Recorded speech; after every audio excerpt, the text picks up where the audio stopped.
Waking up right in the middle of your own funeral is a massive disaster. But when this girl opens her eyes inside the casket, the terrified crowd realizes she is not just back from the dead. Something much more dangerous just took over her body. Our girl stares into a mirror, currently having a full-blown existential crisis over the fact that she has somehow possessed a stranger's body. She wonders how she even died in the first place, concluding she must have simply crossed over in her sleep. She figures possession is trendy right now, but she firmly believes the universe could have been a little less careless in picking its next victim. Deciding that dwelling on the past is a waste of time, she focuses on the massive problem at hand.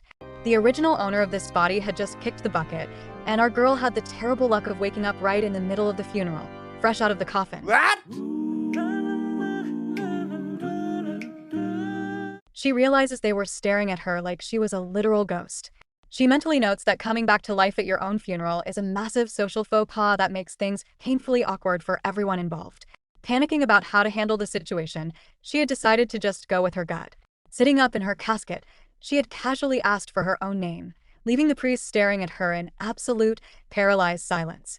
Naturally, her casual resurrection did not go smoothly. She reflects on spending all of yesterday getting aggressively interrogated by the priest and the doctor, while she desperately tried to convince them that she had absolutely no idea what was going on either. Thinking about the whole ordeal makes her head spin, so she decides to just blame it on a medical miracle or a massive doctor's error. She figures things would be easier if she knew anything about the body's original owner, but thanks to this bargain bin possession, she has zero memories to work with. She complains that she did not even get the standard, convenient slideshow of past events. To make matters worse, she has no clue what genre she is trapped in, especially since the last thing she read was a martial arts novel, which is completely useless right now. Deciding there is no point in crying over spilled lives, she finds a new spark of determination to push forward and survive. Out in the garden, our girl takes a scenic stroll with a maid. She feels slightly lucky to have found a servant actually willing to speak to her, allowing her to finally learn that her new name is Evangeline Rohanson. However, even after 2 days of occupying this body, she is still utterly clueless about who the original girl actually was. She concludes that she has definitely landed in a villainous possession story, considering every single servant shakes like a leaf the second she enters a room. She remembers one young maid who literally begged for her life and had to be dragged away, leaving our girl wondering just how much of a nightmare the original Evangeline must have been to warrant such an extreme reaction. She thinks the previous owner could have at least tried being slightly less demonic. She notes that her new red eyes are a dead giveaway for a nasty personality in any romance fantasy world. She knows the classic trope where the ominous, abused girl gets offhandedly complimented by a random love interest, instantly making her fall head over heels. She wonders if a handsome guy is going to deliver that exact cheesy line to her soon, especially since she can already tell this body was treated terribly. She points out that her supposed father has not bothered to show his face, even once since his daughter literally returned from the dead. She figures he must truly despise her, because a normal person would at least visit out of pure curiosity. She mentally categorizes romance fantasy fathers as either completely devoted or absolute trash, realizing she definitely scored the trash option. To top off the ultimate cliché, she notes the mother died young. Hoping for some good news, our girl casually questions the terrified maid, asking if she happens to have a fiancé lying around. She enthusiastically asks for the juicy details on the local crown prince, the brooding Duke of the North, the Holy Maiden, or maybe a male saint. The poor maid stammers through her fear, crushing all of our girl's romantic dreams by revealing she is completely single. The crown prince is a middle-aged dad with 2 kids, and there is absolutely no Duke, Holy Maiden, or male saint to be found in this world. Realizing the maid is on the verge of fainting from sheer terror, our girl decides to spare her from further interrogation. She considers hunting for a hidden diary left by the original owner, but quickly realizes a massive flaw in her plan, noticing that she cannot read a single word of the writing in this world. She angrily wonders why she was given a perfect translation patch for speaking, but was left completely illiterate. The maid seizes the opportunity to escape, promising to buy a book to teach her the alphabet by tomorrow before sprinting away. Left all alone, our girl figures she might as well search for the diary while the coast is clear, officially kicking off her grand house exploration. She tears the place apart, checking under the bed, inside the bathroom, and across the living room, completely baffled about where a stupid diary could be hidden. Suddenly, she remembers the maid mentioning a specific room that the original owner never allowed anyone to enter. Hoping to find some juicy secrets, she approaches the forbidden door, immediately noticing an ominous trail of blood seeping from underneath it. She struggles with the heavy door, complaining about how stiff it is before finally yanking it open. The sheer force sends her tumbling to the floor, making her instantly regret not outsourcing this manual labor to a servant. Picking herself up, she peeks inside the room and immediately freezes in absolute shock at the horrifying sight waiting for her. The grim reality of the past comes into full focus. Evangeline Rohanson, the only daughter of the Count, had died a very public death. While the official story claimed she succumbed to an illness, the estate servants could never forget the pale figure swinging from the branch of a cherry blossom tree in full bloom. The vivid red petals and their rich, lingering fragrance had only masked a deeply tragic end. Because the real cause of death was a scandal best kept completely quiet, the resulting funeral was incredibly modest. They turned away visiting nobles with the illness excuse, leaving the room filled with only the estate's servants and a handful of knights. It was a bleak affair, mostly because absolutely no one was bothering to shed a tear for the deceased. As the priest recited his prayers, an unsettling chill had drifted through the silent room. Suddenly, an unusually loud rustling sound broke the quiet, echoing like dry grass and shifting bones.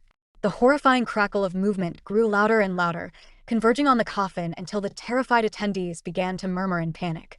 Snow-white hair cascaded out of the casket like a waterfall, looking less like soft threads and more like countless spiderwebs woven into a single eerie stream. The corpse's eyelids fluttered open, revealing a pair of deep crimson eyes that looked less like precious rubies and more like the beating heart of a dangerous predator. Anyone who met the gaze of this newly awakened creature immediately held their breath in sheer terror. It was the chilling stare of something that absolutely should not exist and never should have risen from the dead. The sheer malice in those eyes made the onlookers feel like they should just end it all right there to escape her terrifying presence.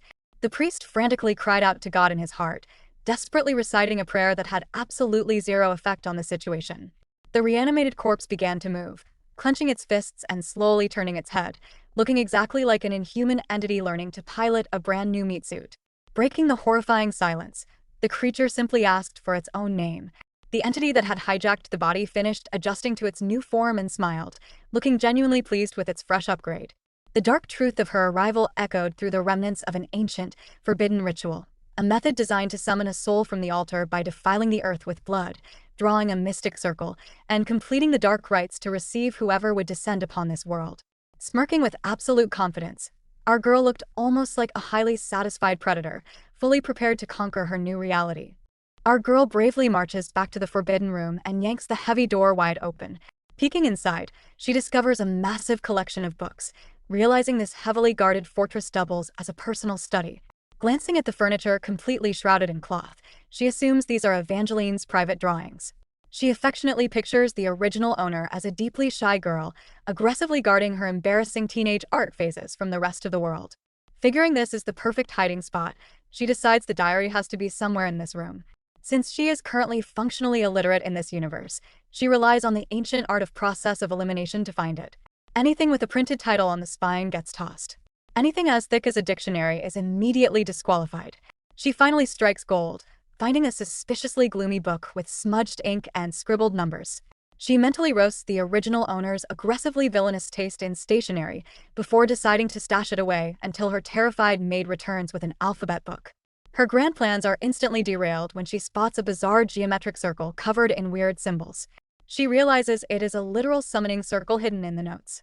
She figures this novel's world building is painfully old-fashioned, since magical contracts are so last season, but she is not in a position to be picky. If she wants to survive this fantasy world on her own, she needs heavy artillery and is willing to do whatever it takes. Suddenly, she spots a bucket filled with suspicious red liquid. The terrifying trail of blood from earlier turns out to be nothing more than a spilled bucket of ordinary red paint. Ignoring the perfectly good paintbrushes sitting right nearby, she decides that smearing it with her bare hands is the only authentic way to execute dark magic. Plunging her finger into the bucket, she enthusiastically asks the universe to hook her up with a dragon or a spirit king, immediately getting to work on her new floor mural. Later that evening, the vibe in Count Rohanson's office is significantly less enthusiastic. Daisy the maid stands before him, trembling so violently, she looks like she might vibrate right through the floorboards, keeping her eyes clamped tightly shut. The Count is not actually a cold-hearted boss. Daisy is simply functioning at maximum panic capacity. Having been close friends with the late Evangeline regardless of their status differences, Daisy had bravely volunteered to spy on the creature, currently piloting her best friend's body. The Count calmly asks for a status report on what the entity has been doing. Daisy stammers that the monster used amnesia as a cheap excuse to interrogate everyone about Evangeline's habits and favorite foods.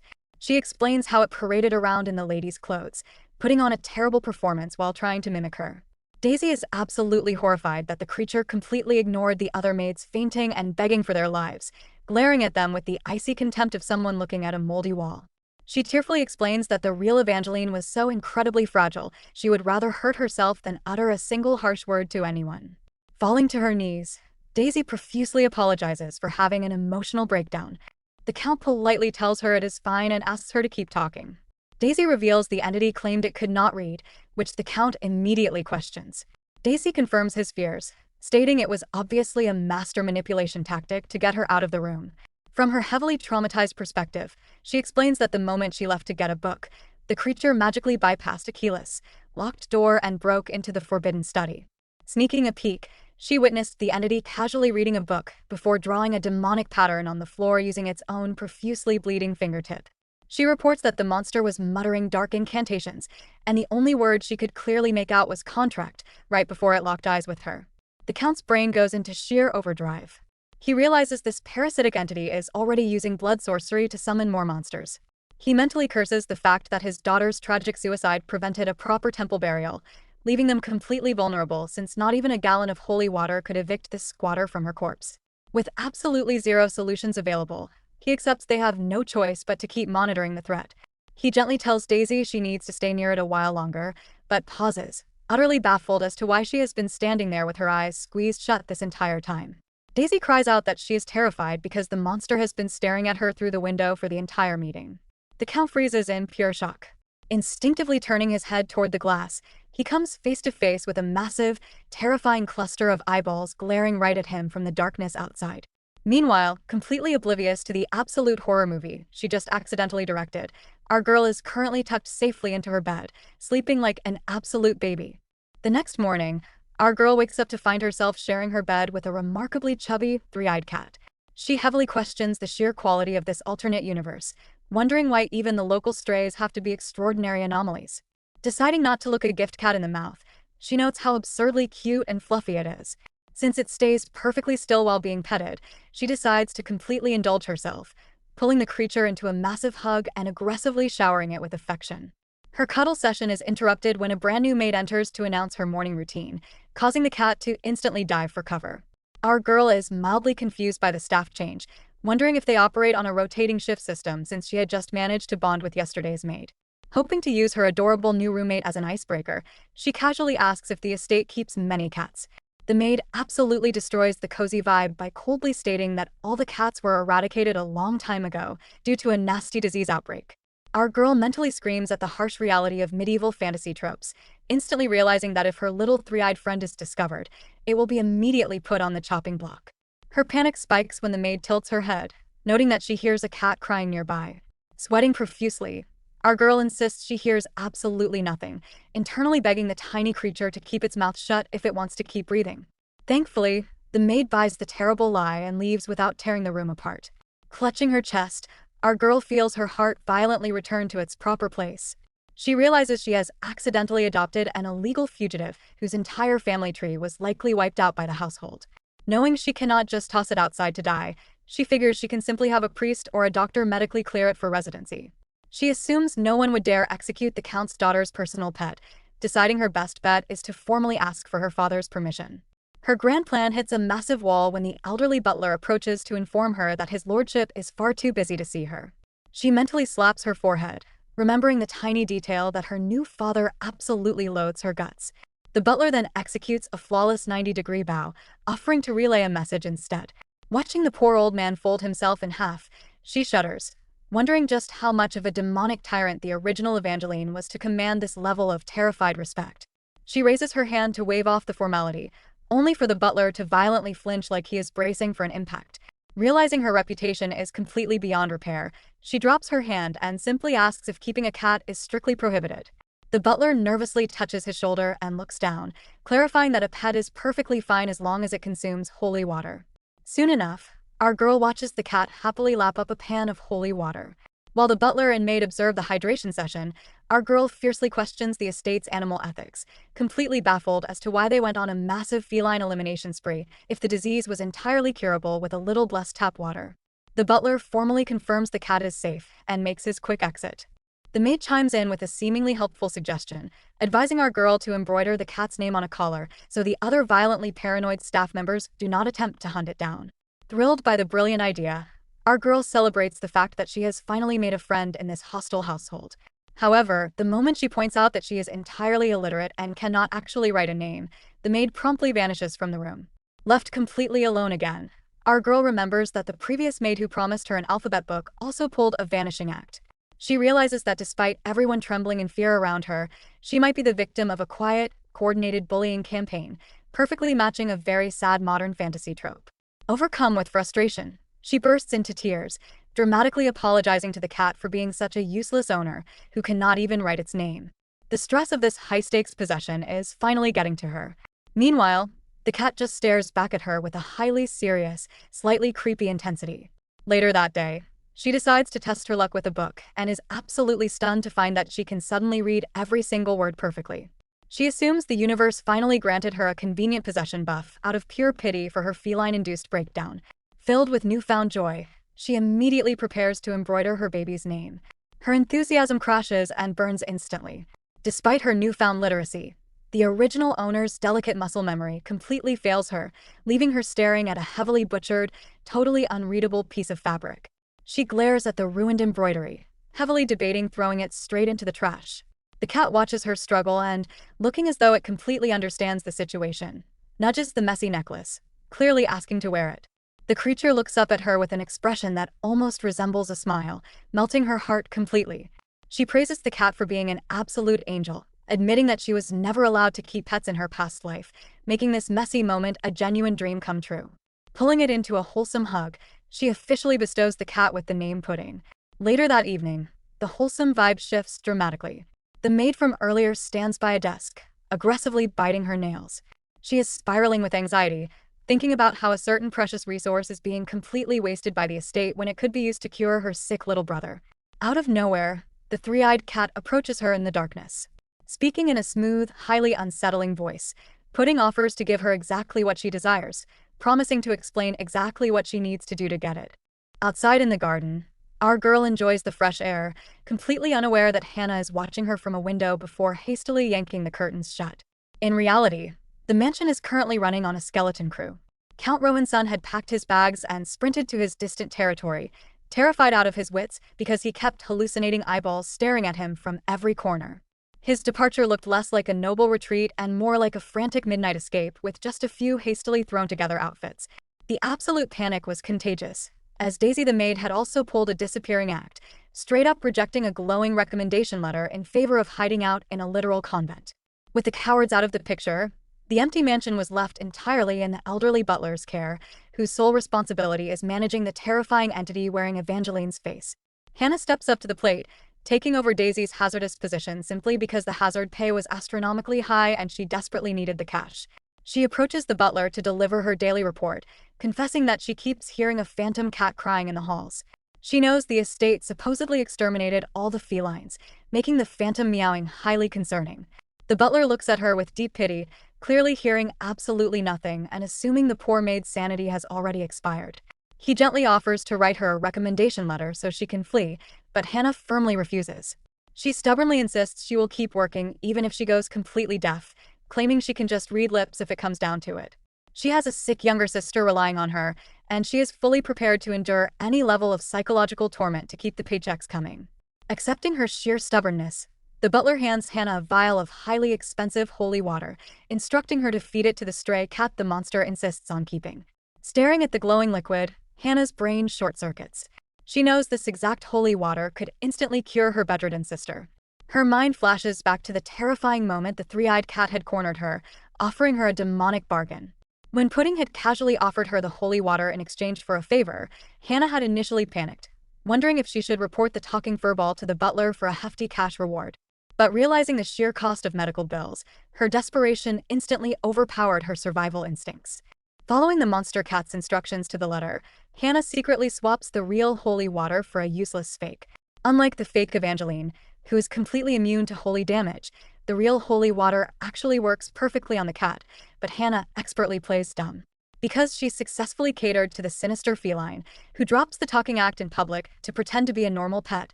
The phantom crying completely stops tormenting her ears. Between the fat paycheck and the newly acquired holy water, Hannah treats herself to a massive grocery haul at the local market, buying premium treats for her family. The absolute highlight of her shady deal is watching her sick sister miraculously recover after drinking the stolen holy water. Compared to saving her sister's life, serving a creepy possessed lady and her demonic pet feels like a minor workplace inconvenience. She happily vows to be the best maid ever, completely ignoring the unsettling sight of our girl letting out creepy villain laughs while reading gloomy books with a three-eyed cat lounging on her head. Back in our girl's perspective, she is riding the absolute high of suddenly becoming an insanely overpowered transmigrator with the magical ability to read. Ready to fully exploit her new skills, she aggressively flips through the diary, hunting for a summoning spell so she can secure a pet dragon and go full-on overpowered mode. Instead of dark magic, she hits a wall of ancient romantic drama. Reading an entry from March of the year 370, she discovers the author met Count Rohan's son 20 years ago, making her realize this is actually Evangeline's mother's diary. She reads about the Count's proposal and the grandfather's furious refusal, citing that the Count is obviously just a gold digger after their ducal fortune. The diary details the Count aggressively defending his pure love, claiming he does not care about money. Our girl chuckles at the classic romance fantasy tropes, only to immediately burst out laughing when the very next year's entry features the mother violently regretting her marriage and begging to return home. Our girl brutally notes that the Count's undying love magically evaporated the exact second he swallowed the massive dowry. Losing interest in the tragic backstory, she speed reads through the pages, desperately hunting for summoning circles. She finally spots one, but her excitement flatlines when her magical translation patch suddenly crashes halfway through the text. She furiously squints at the absolute nonsense on the page, which instructs the reader to defile the earth with blood, draw a circle with a leaf and yarn, and wait for grapes to grow on a thorn bush. She mentally roasts the spell's terrible agricultural logic, questioning why anyone would expect grapes to grow on thorns. Deciding to table this frustrating project until her brain's translation software reboots, she plans to simply close the book. But her jaw practically unhinges when she realizes the literal piece of paper has physically vanished from the desk. Staring at the freshly vandalized diary, she crosses her arms and glares at Hannah, heavily questioning who exactly waltzed into her room yesterday. Hannah racks her brain and mentions a servant named Dan, noting it is highly suspicious that he completely ghosted his shift today. Our girl's blood instantly boils. Fuming over her stolen property, she aggressively vows to track Dan down and physically detach his head from his neck, fully prepared to abuse every single ounce of her aristocratic firing powers to get her revenge. Meanwhile, completely oblivious to his impending doom, Dan is currently hiding out in a rundown house. He is frantically painting the exact summoning circle from the stolen diary page on the floor. Unfortunately, the real, fully translated instructions do not involve grapes or yarn. Instead, they require defiling the earth with the martyrdom of a completely innocent soul. Adding a massive layer of absolute nightmare fuel to the situation, the innocent sacrifice Dan has kidnapped and tied up for his dark ritual is none other than Hannah's recently cured younger sister. The scene shifts to the absolute chaos of the town slums in the middle of the night. Drunkards are violently demanding more booze while beggars plead for spare coins, creating a thoroughly unhinged atmosphere. Two patrolling knights casually stroll through the mess, completely drained of their will to live and actively praying for their shift to end so they can finally relax. Their boredom is instantly shattered when they spot the incredibly wealthy Rohan-san family carriage aggressively speeding through the slums, leaving them severely questioning reality. Our girl is currently sitting alongside Hannah and her chubby cat, absolutely seething with rage. She grinds her teeth, fiercely vowing to rip her stolen spell back from the thief so she can properly start her overpowered fantasy adventure. The perspective shifts to the rundown shack, where Hannah's kidnapped younger sister is currently crying her eyes out and wondering how her life went so incredibly wrong. She remembers simply waiting for Hannah in broad daylight, fully intending to give a snack to a passing stray cat. Instead, the creepy thief swooped in and abducted her, flashing a highly disturbing smile and declaring it was finally time to offer up a sacrifice. The poor girl looks at her captor like he just suggested eating soup with a fork, deeply convinced he has completely lost his mind. The thief aggressively defends his sanity, boasting that his eye for the supernatural is absolutely flawless.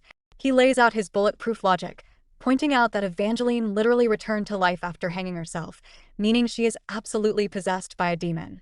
He smugly notes that while the other idiots in the mansion panicked and cowered before a little girl, he saw a golden opportunity. He launches into a massive villain monologue, explaining that Count Rohan's son is just a money-grabbing rat who relies on his sickly daughter for a massive allowance from her ducal family. The thief assumes the Count made a demonic contract to resurrect his cash cow the moment she died.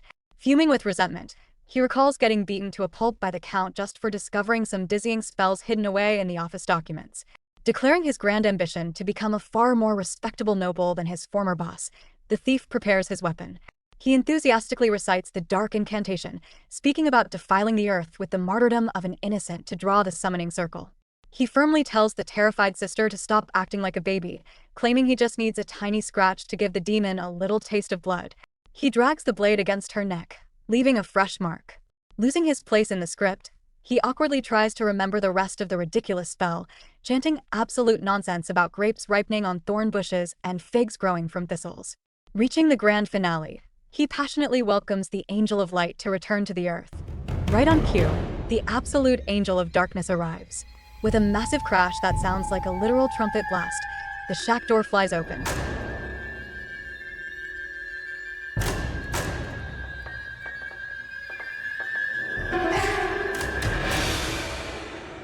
Revealing our girl standing there with glowing red eyes, looking like a highly aesthetic sleep paralysis demon. In reality, our girl is internally having a massive heart attack because the ridiculously loud noise scared her half to death. She realizes she kicked the flimsy, ancient doorway too hard out of pure anger and instantly regrets her dramatic entrance. Recovering her posture, she immediately assesses the situation and mentally screams, wondering when the petty thief magically leveled up into a full-blown kidnapper. Hearing Hannah suddenly scream for her sister from behind her, our girl realizes this absolute loser laid his hands on the family of her one and only work friend. Her knuckles crack as she vows to absolutely destroy him, but she knows she needs to secure the hostage first. The thief trembles aggressively, backing away as he stammers Evangeline's name in pure terror. Our girl assumes he is just sweating profusely because he got caught red-handed. Putting on her best villainous performance, she smoothly asks if he called for her and if he is enjoying her personal summoning circle. He looks at her in utter shock, horrified to realize she is the original owner of the demonic circle. Our girl purposefully keeps his attention entirely on her, dramatically claiming she came all this way just to grant him a single wish, fully intending to absolutely ghost him on this promise later. The thief takes the bait immediately, aggressively demanding to be made so insanely rich he can live in pure luxury for the rest of his life. Our girl mentally rolls her eyes, figuring kidnappers are always painfully predictable when it comes to ransom money. Her confidence immediately evaporates when she realizes she forgot to bring a single coin with her.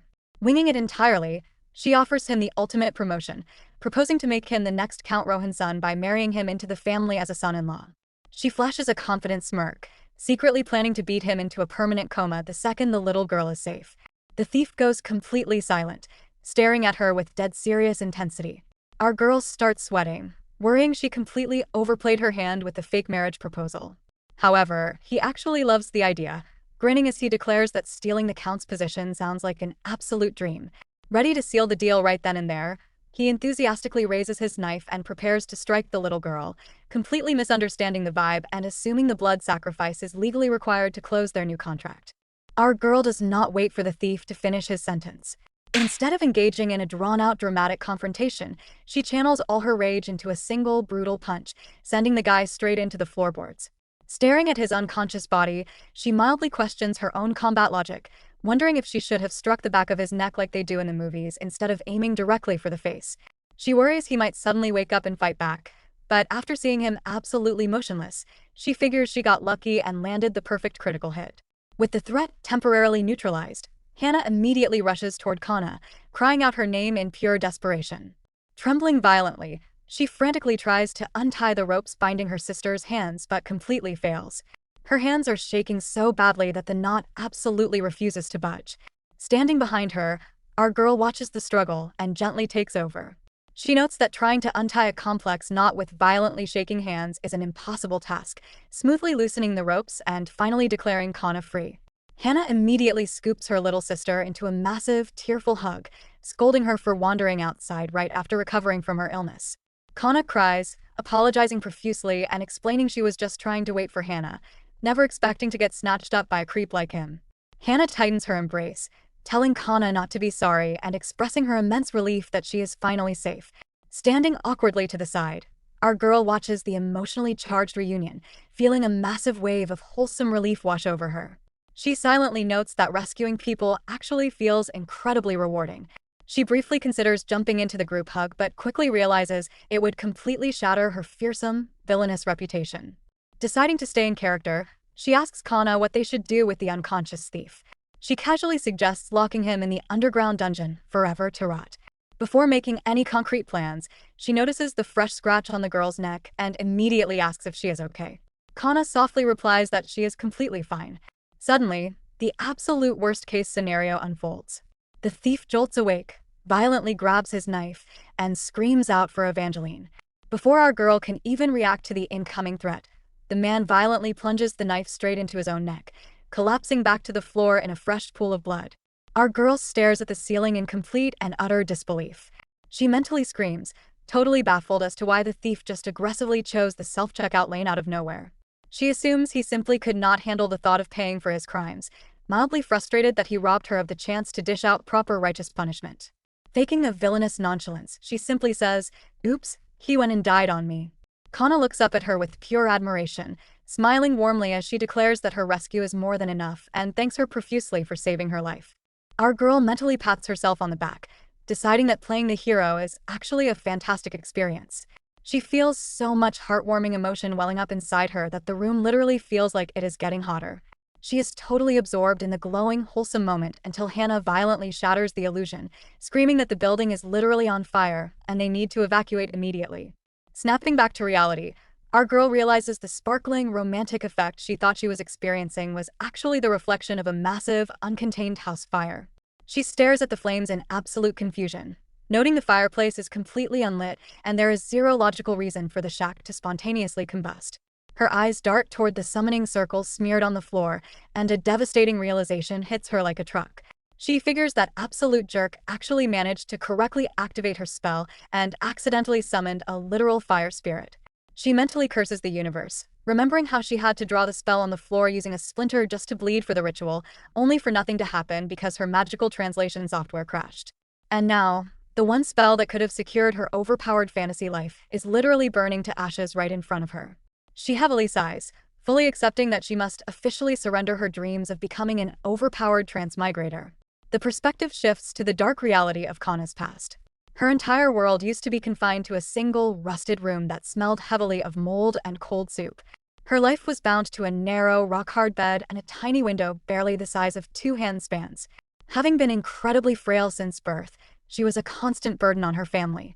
Her difficult delivery took her mother's life, and her father literally worked himself to death trying to pay for her endless treatments. The crushing financial and emotional burden eventually fell entirely on Hannah. Despite consuming an endless supply of expensive medicine, Kana never got better. She deeply wished Hannah would just give up and admit it was entirely hopeless. Kana was desperate to finally let go and stop clinging to her miserable, pathetic excuse for a life. But Hannah stubbornly labeled that desperate clinging as hope. Hannah would point to the tiny window, promising Kana that one day she would be able to walk outside with the other people. That tiny two-span window became Kana's entire universe, allowing her to mentally project herself into the outside world and hold onto the hope her sister fiercely defended. One day, a brand new figure appeared in that window. Shortly after, an absolute miracle arrived in the form of a stolen bottle of holy water. Hannah presented it to her, claiming a kind noble had heard her tragic story and donated the cure, promising she never had to be sick again. Kana's immediate reaction was not joy, but pure, unfiltered anger. She was absolutely furious that her family had sacrificed their entire lives, drained their finances, and worked themselves to death just for a single tiny bottle of water to instantly fix everything. Having nowhere else to direct her massive resentment, she focused all her anger onto the very person who had seemingly saved her, the mysterious Lady Evangeline. But when that same woman violently kicked down the door of the shack, glowing with power and ready to rescue her from a literal sacrifice, Kana's perspective shattered entirely. The person she had foolishly deeply resented proved that she truly deserved to be called an absolute angel, bringing Kana salvation for the second time. Returning to Kana's perspective in the present moment, she remembers looking up at Evangeline. When Evangeline casually offered to throw the thief in the dungeon and checked on her injured neck, Kana had simply stated she was fine. When the thief suddenly took his own life and Evangeline played it off with a casual oops, Kana had genuinely meant it when she said her rescue was more than enough. In truth, Kana knew exactly what had happened. Suicide is considered an absolute, unforgivable sin, and those who throw away their God-given lives are granted zero mercy. There is only one destination for a soul that commits such an act. The flames that suddenly engulfed the room were not a random accident or a summoned fire spirit. The literal fires of hell had manifested to personally drag the thief's soul into the abyss. And to Kana, sitting safely in Evangeline's presence, that terrifying, supernatural heat felt as warm and comforting as her own sister's embrace. Outside the shack, a patrolling knight finally spots the massive blaze, shouting the alarm into the night sky. As the shack burns to a crisp, our girl stands back and watches the flames turn into a full-blown neighborhood fire show. The crowd parts when a squad of patrol knights arrives to secure the area. They sport uniforms so ridiculously flashy they look like they belong on a high-fashion runway instead of the slums. The flashiest of them all head straight for her. He is so aggressively handsome that our girl instantly starts hallucinating fake childhood memories, vividly imagining a bizarre scenario where a teacher called him out in class just to confirm he was not an actual Greek statue. He introduces himself as Gabriel, the commander of the knights. Our girl mentally checks off her romance fantasy tropes. Since the local crown prince is a middle-aged dad and the brooding Duke of the North is completely non-existent, this man's striking black hair and flawless face absolutely scream male lead material. The commander politely asks why a noble lady is taking a midnight stroll through the absolute worst part of town. Our girl mentally groans, feeling like she is getting the standard villainous interrogation treatment right off the bat. Before she can even formulate an excuse, Kana boldly steps up, throwing herself between the towering knight and our girl. The brave little redhead snaps at the commander, telling him to stop interrogating her savior. Deeply touched by the fierce loyalty, our girl gently tries to take the reins. She casually explains she was simply hunting down a rogue servant who is currently burning to a crisp inside the house, heavily implying he was absolute garbage and totally deserved his fiery eviction from life. The commander stares at her, politely asking for a bit more detail for his official paperwork. Our girl starts sweating profusely, knowing she cannot exactly put demonic fire spirit summonings on a police report. Thankfully, Kana jumps in again, delivering a perfectly logical summary of her kidnapping and rescue, firmly stating the thief must be dead inside. Our girl notes that the commander buys the incredibly normal explanation instantly. Suddenly, the puzzle pieces click together in her brain. A brooding, black-haired knight plus a brave, fiery red-haired girl equals the ultimate romance novel pairing. She realizes Kana is the absolute female lead of this universe. Panic sets in as she figures the original plot demanded the dashing knight swoop in to save the hostage. By breaking down the door herself, she just violently derailed their fated first meeting. She briefly debates if she should have stayed out of it to preserve the storyline, but immediately trashes the thought, knowing she could never just sit back and let a child get sacrificed for the sake of plot progression. Kana completely shatters the romantic tension, brutally shutting down the conversation by coldly informing the handsome knight that her lady is tired and they are leaving. Our girl internally screams, realizing the heroine is now actively icing out her fated lover, all because of her interference. Fully accepting her new role as the ultimate plot-wrecking villainess, she formally invites the commander to visit House Rohan's-san if he needs to clear up any problems, before making her grand exit. As she walks away, the commander stares after her with deep, unsettling suspicion. From his perspective, their interaction was nothing short of a horror movie. At first glance, he genuinely thought she was a delicate marble statue left in the slums, utterly devoid of anything resembling human life. He had been so violently stunned when her blood-red eyes and mouth actually moved that he almost lost his voice. To him, she looked at the surrounding humans with the icy detachment of someone watching ants. He also noted that Kana's blind, fearless devotion to this chilling entity felt less like gratitude and more like the fanaticism of a brainwashed cult member. His disturbing thoughts are interrupted when a subordinate rushes over with a bizarre report. The raging fire had miraculously put itself out, refusing to spread a single inch beyond the targeted shack. Leading his commander into the ruins, the knight points to the thief's remains. Instead of a normal burnt corpse, they find an intact skeleton made entirely of ash, bizarrely shaped with a pair of massive wings spread across the ground, looking eerily like a fallen angel. The ash wings look so fragile they might crumble before ever managing a single flap. Meanwhile, the bizarre sight echoes beyond the slums. An unseen artist feels a sudden, overwhelming calling. Gripped by a manic inspiration, they frantically declare they absolutely must finish drawing this holy angel, obsessively sketching a figure with a flickering halo over its head. The perspective shifts to a struggling artist whose career took a massive nosedive because the local nobles had terrible taste.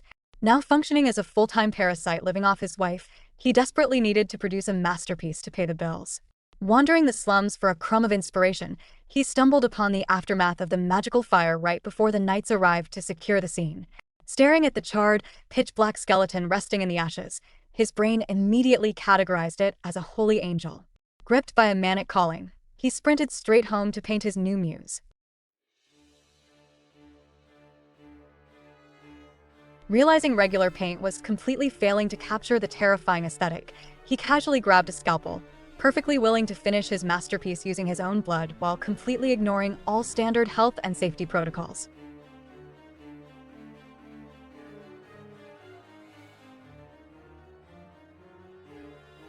Meanwhile, back in the Rohan-sun family carriage, our girl casually asks Kana if she wants to crash at the mansion, noting that returning to her burnt-down house would be deeply traumatizing.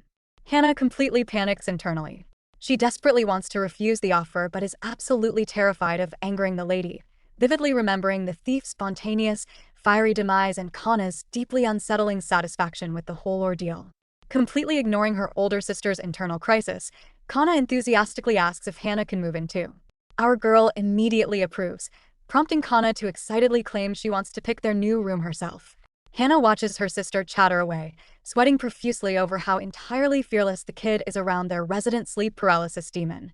Hana's anxiety spikes even further, realizing that if the elderly butler spots Kana happily skipping around the estate, he will instantly figure out she stole the outrageously expensive holy water. Kana boldly requests the room directly below our girl's suite.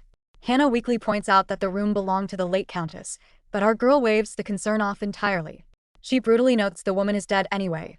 The furniture is already there, and she will simply inform her absentee father about the new living arrangements. Hana mentally prepares for their inevitable eviction, deciding their best survival strategy is to simply treat the butler like a T-Rex and avoid his line of sight completely. Later that night, the two sisters are tucked safely into a massive, luxurious bed. Kana happily mentions she can hear the lady walking around upstairs, though Hana hears absolutely nothing but her own raging anxiety. Kana raves about the giant bed and excitedly mentions crossing paths with the lady's adorable cat earlier, calling their meeting pure fate. Hana stares at the ceiling, mentally screaming that the adorable cat is a literal demonic entity, but she firmly decides to keep that horrifying trivia to herself. Kana finally drops her brave act, tightly hugging Hana and tearfully thanking her for the rescue, admitting she was absolutely terrified.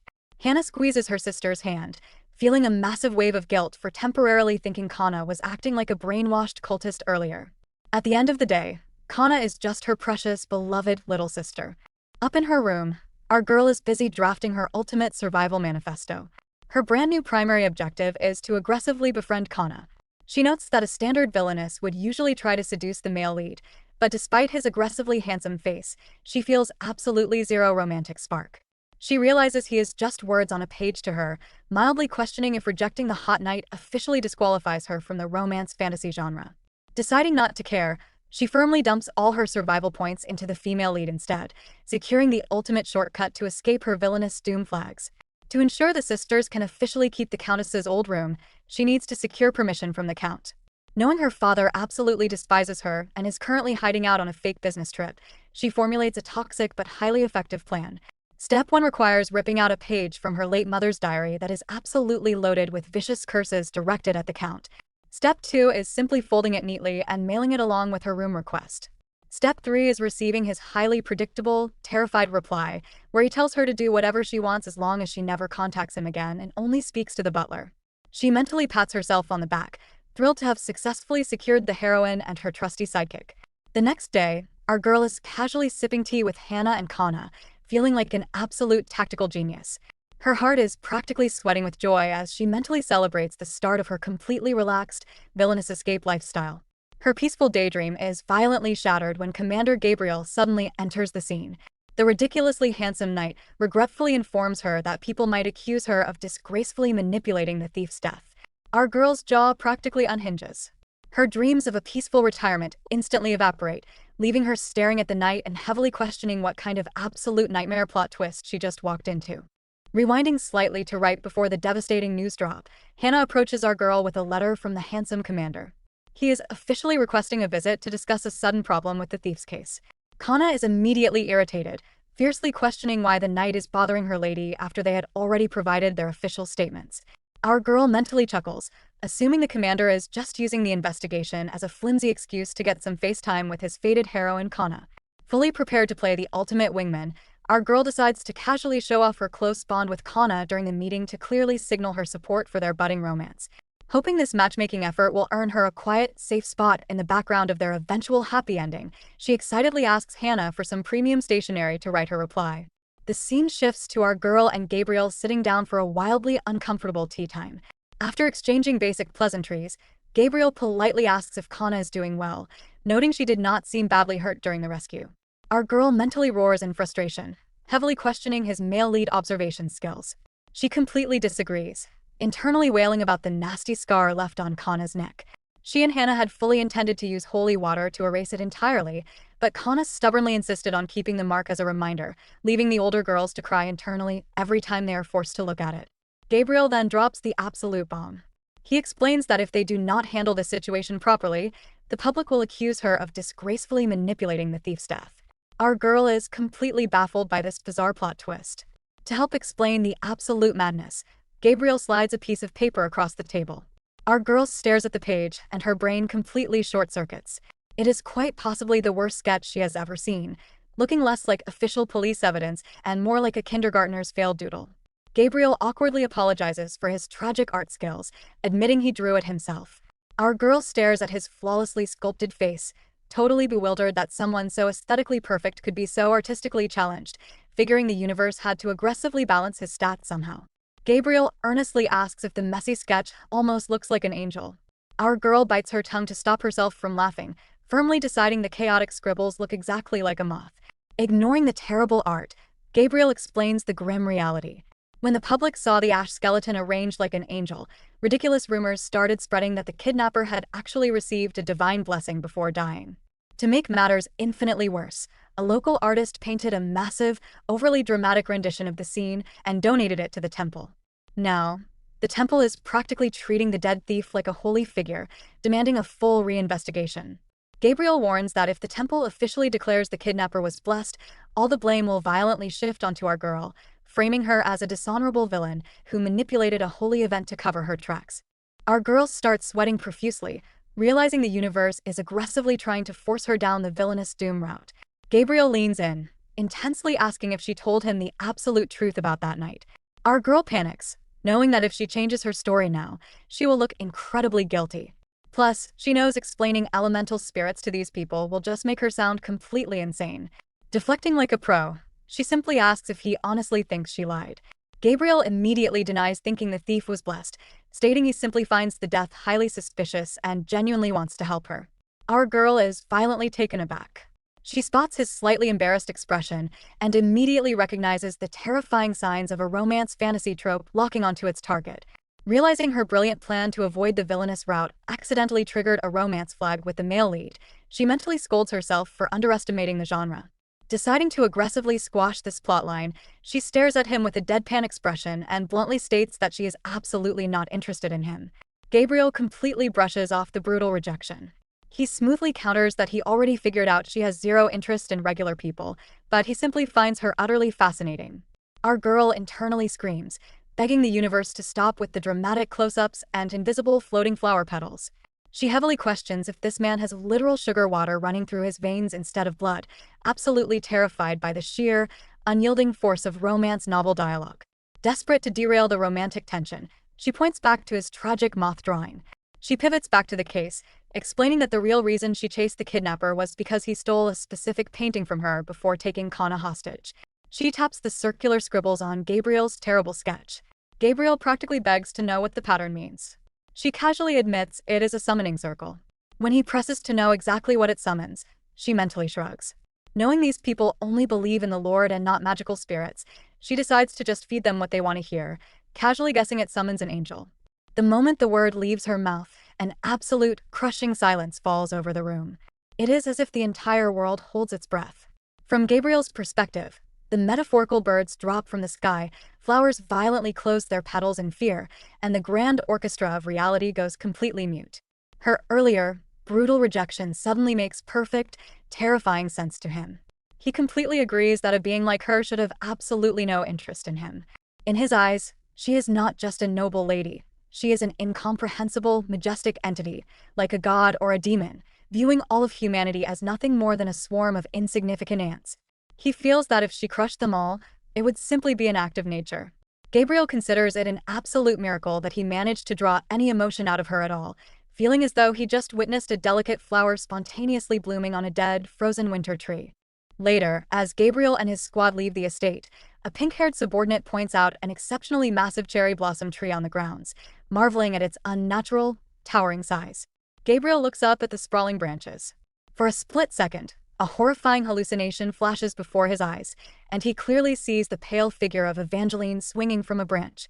He violently blinks, and the corpse vanishes, leaving him deeply unsettled and wondering if it was just a sinister trick of the drooping petals.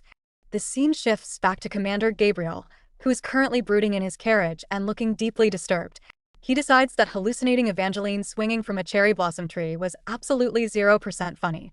He mentally reviews the case files he gathered before visiting the Rohinson estate, focusing on the priest who originally claimed to have witnessed Evangeline rise from the dead. In a massive plot twist, the temple actually had zero records of Evangeline's funeral. Instead, the priest who supposedly conducted the service was the one who ended up hanging himself. Leaving no suicide note behind, an audit revealed the late priest had been secretly extorting the grieving families of suicide victims and aggressively padding his own pockets with their cash. The general public simply labeled his sudden death as a brutal dose of instant divine karma. The pink-haired subordinate, Raphael, breaks the heavy silence by holding up a charred scrap of paper salvaged from the crime scene. He reads the only surviving sentence, which dramatically demands the reader to revere and welcome the angel of light back to the earth. Gabriel's brain instantly connects the dots, flashing back to Evangeline deadpanning that her circle summoned an angel. Realizing the magical circle is their only solid lead, Gabriel wonders if it is an ancient wish-granting ritual. He turns to Raphael, asking if he knows anything about old-school magic rituals. Before Raphael can even answer, the carriage violently jolts, nearly launching them out of their seats. Raphael hops out and aggressively scolds the driver for his terrible steering. The terrified driver apologizes, explaining that a stray cat suddenly launched itself directly into their path. A quick glimpse reveals the culprit is actually our girl's chubby, multi-eyed feline menace, completely unfazed by the near-death experience. As the driver desperately tries to calm the panicked horses, Gabriel stares out the window. His paranoia spikes to maximum capacity, heavily questioning if nearly getting into a massive traffic accident the exact second they brought up dark magic was just a convenient coincidence. Meanwhile, the scene shifts to a peaceful convent, where a group of nuns are currently scrubbing floors and aggressively spilling tea. They are gossiping about a highly controversial new holy painting hanging in the central temple. It is currently functioning as a spiritual lie detector for fake believers, with one noble lady supposedly fainting dead away in front of it and waking up claiming she had a personal vision of the sun god. The painting is causing a massive public uproar. A knight named Mikkel is practically glued to the canvas, and the high priest even showered the artist with an astronomically fat stack of cash as a grand donation. The nuns excitedly declare they desperately want to see this absolute masterpiece for themselves. The gossip abruptly pauses when Daisy, Evangeline's highly traumatized former maid, shuffles past carrying an incredibly gloomy aura. A nun asks where she is going, and Daisy nervously explains that Father Berger requested her presence. The nuns immediately hit the panic button, loudly warning Daisy that the priest is a notorious creep who aggressively targets fresh arrivals. Deeply grateful for the heads-up, Daisy immediately changes her entire route. Having barely survived her terrifying employment under the monster wearing Evangeline's face, her tolerance for danger is completely maxed out. She decides to barricade herself in the library until dawn, hoping to completely dodge the creepy priest and avoid getting dragged into any more horror movie scenarios. Unfortunately, her stealth mission completely fails the second she steps outside. She is instantly ambushed by two highly suspicious men. They bluntly confess that Father Berger never actually summoned her. Instead, they took it upon themselves to kidnap her, hoping that offering up a woman will somehow magically cure the priest's mysterious illness. They violently shove Daisy to the dirt, casually promising she can leave once the priest is feeling better. Sprawled on the ground, Daisy looks up and completely freezes in pure terror. Crawling nearby like an absolute creep is an unhinged man frantically smearing black paint across the floor with his bare hands. He aggressively mutters to himself about finding the right spot and absolutely needing to complete the hidden part of his drawing, leaving Daisy feeling like she just stumbled straight back into a nightmare. The second Daisy recognizes the demonic geometry of the summoning circle, her brain violently flashes back to the terrifying multi-eyed monster she escaped at the Rohan-sun estate. Her survival instincts kick into maximum overdrive. Deciding she would much rather commit a felony than let that nightmare entity fully cross over, she grabs a nearby statue and aggressively smashes it directly over the creepy priest's head. Out in the hallway, the two kidnappers hear the massive thud but completely ignore it, casually assuming it is just the usual chaotic aftermath of throwing a woman into the priest's room. Back inside, Daisy's adrenaline violently crashes, leaving her staring at the lifeless body in absolute horror. She mentally screams, realizing she just accidentally murdered a priest, which is considered a massive, unforgivable sin that guarantees a swift and brutal execution. Trapped in a literal nightmare with absolutely nowhere to run, she desperately wishes for anyone to save her. The universe immediately answers her desperate plea. A ghostly male figure materializes above her, casually shushing her panicked screams. He promises to let her go as long as she keeps her mouth shut. Daisy stares at the apparition, severely questioning if he is even human. The ghost casually explains he only showed up because he caught a very specific scent, asking if she knows an entity covered in eyes known as flowers. Daisy's blood runs cold as she realizes he is talking about the monster currently wearing her former lady's face. The ghost enthusiastically demands she take him straight to this target. When Daisy tries to argue, the ghost shuts her down, pointing out that she already made a wish for help. Since he dragged himself all the way over here for a bargain price, he insists she owes him a massive favor to make it worth his time. With a casual flick of his spectral finger, the ghost reanimates the dead priest, forcing the bloody corpse to stand right back up. The ghost brutally critiques the priest's body, calling it a tasteless sacrifice that only a starving entity would bother consuming. Deciding to throw in some complimentary customer service, he turns his attention to the two guards outside. Using his ghostly powers, he casually slices off both their heads and hilariously swaps them onto each other's bodies. The ghost bursts into a fit of maniacal laughter, absolutely thrilled with his horrific arts and crafts project, while Daisy is permanently reduced to a trembling puddle on the floor.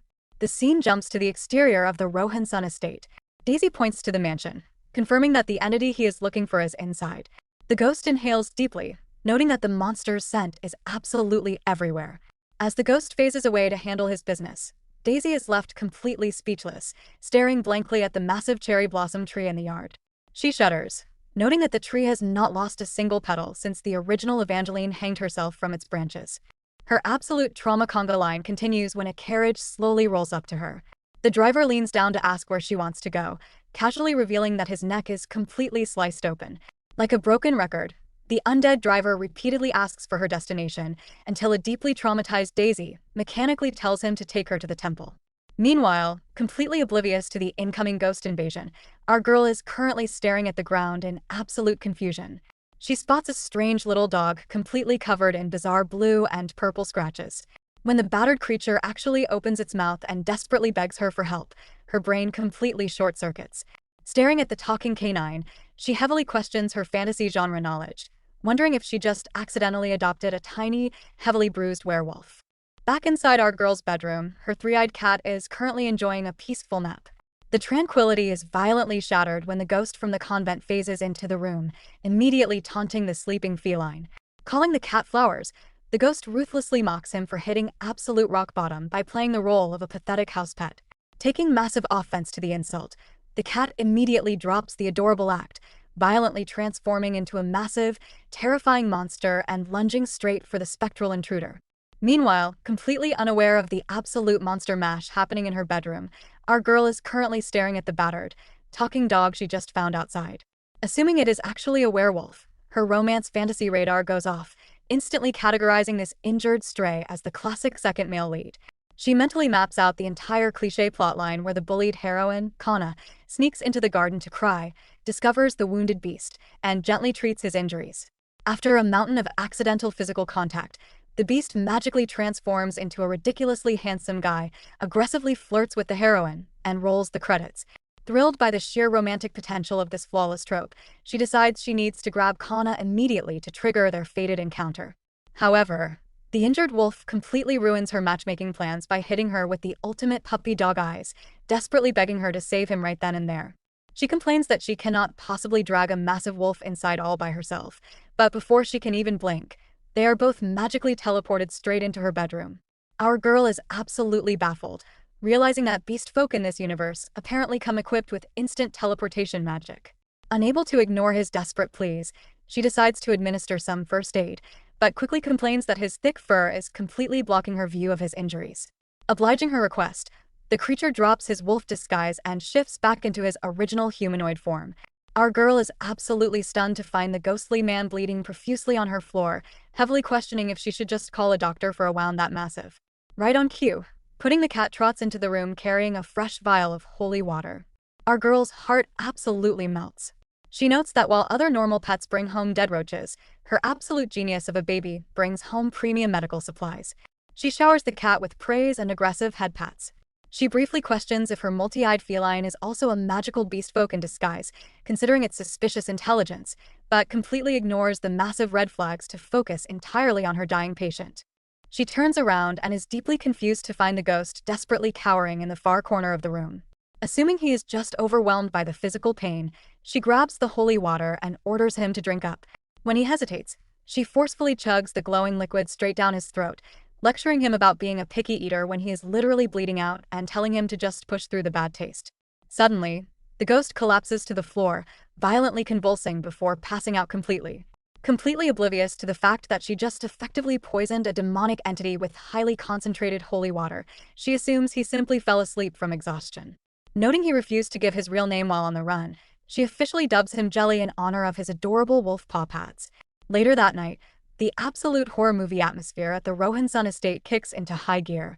The night shift attendants are required to extinguish the lights across the entire mansion. An unfortunate maid named Olive draws the short straw and is assigned to the terrifying 4th floor. Her co-workers had sworn that Lady Evangeline never left her room and the floor was perfectly safe, but Olive heavily questions their sanity as painful. Echoing groans fill the dark hallway. Relying entirely on her flickering lantern, she nervously creeps forward, her panic skyrocketing as the terrifying sounds grow closer, and she suddenly spots a massive pool of fresh blood smeared across the floorboards. Terrified out of her mind, she stumbles backward and nearly plummets down a flight of stairs, but Kana suddenly appears out of the shadows and catches her just in time. Kana gently warns her to be careful of the steps and advises her to head inside since the night is dangerous. Olive thanks the girl profusely and hurries downstairs, where an exhausted coworker is waiting to collect her lantern. The coworker complains that Olive is the absolute last person to finish her shift, but Olive corrects her, stating that Kana has not finished her rounds upstairs yet. The coworker looks at her like she has completely lost her mind, chillingly stating that absolutely no one named Kana is on tonight's night roster.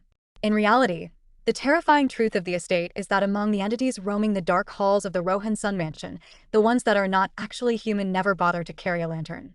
Back in our girl's bedroom, the ghost she force-fed earlier jolts awake, violently hacking up the holy water. He internally screams that the pain is absolutely agonizing, feeling like he is literally burning at the stake all from a single dose of blessed tap water. Glancing at our girl sleeping peacefully on the bed, he realizes that under normal circumstances, a mere flick of his power should have easily blocked the liquid. But he completely failed to break her iron grip. His absolute survival instincts had aggressively screamed at him to stay perfectly still and submit to her demands. He concludes that making a terrifying entity like flowers fawn over her like a harmless house cat is impossible for a mere mortal, firmly deciding that whatever is piloting Evangeline's body is either a literal god or something utterly incomprehensible. The three-eyed cat drops the feline act entirely, transforming into a little boy. He smugly warns the ghost to keep his voice down and not wake Lady Evangeline, sarcastically asking if he is hoping for a second serving of holy water. The ghost furiously snaps back, blaming the cat for bringing the toxic liquid in the first place. Their aggressive bickering is suddenly interrupted by Kana popping her head into the room. She boldly scolds the bleeding ghost, complaining that he is being way too loud and completely terrifying her older sister downstairs. The ghost stares at her in absolute disbelief, feeling incredibly victimized and realizing he is somehow being treated like a criminal just for loudly suffering in agonizing pain.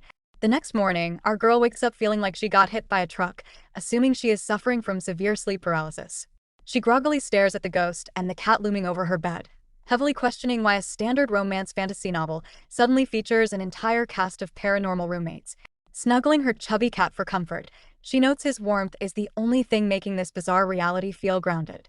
She briefly spirals into an existential crisis, realizing this world is technically just made of words on a page, but quickly shuts those depressing thoughts down to avoid getting homesick. The injured wolf formally asks if she slept well. Refusing to share her personal space with the grown man, she immediately orders him off the mattress. The wolf aggressively protests the blatant favoritism, brutally exposing the cat by revealing he is also just a guy pretending to be a helpless pet. Our girl's brain completely short-circuits. Horrified, she frantically mentally reviews every single embarrassing thing she has done in front of the cat so far. Sensing his cushy lifestyle is in critical danger, Pudding instantly transforms into an incredibly adorable little boy, deploying maximum puppy dog eyes and tearfully asking if she hates him now. Our girl's soul practically leaves her body in pure relief, aggressively thanking the universe that her pet is just a child and not a fully grown adult man. She instantly rationalizes the situation, figuring it is actually perfect that the two magical beast folk have each other. She morbidly notes that since she possessed this body without warning, she could vanish just as easily, so she is deeply glad her baby will not be left completely alone. Plunking the adorable kid right onto her head, she firmly declares she could never hate her precious Pudding. Safe on his throne, the kid flashes a highly toxic, smug grin at the wolf. The wolf completely loses his mind, furiously demanding the kid get off her head, while our girl desperately tries to mediate the chaotic nursery. The absolute circus is interrupted when Kana and Hana walk into the room. Bouncing with energy, Kana eagerly asks if there are any chores for her to do today. Not wanting to trigger any evil villainous flags by employing child labor, our girl attempts to gently decline, but Kana stubbornly insists, proudly showing off a heavily embroidered name tag she made just to repay her lady's kindness. Finding the gesture incredibly sweet, our girl caves. She decides to send Kana to check on the dashing commander, wanting to see if he is actually handling the thief's investigation properly without blowing her cover. To secure maximum affection points with the heroine, our girl casually hands Kana an absolute boulder of a coin pouch for errand and snack money. Kana and Hana stare at the ridiculous amount of wealth in utter shock, noting that the supposed pocket money could easily purchase a luxury mansion outright. Smiling like a proud billionaire aunt, our girl tells them it is perfectly fine, instructing Kana to avoid scams and watch out for carriages. Kana flashes a terrifyingly serene smile.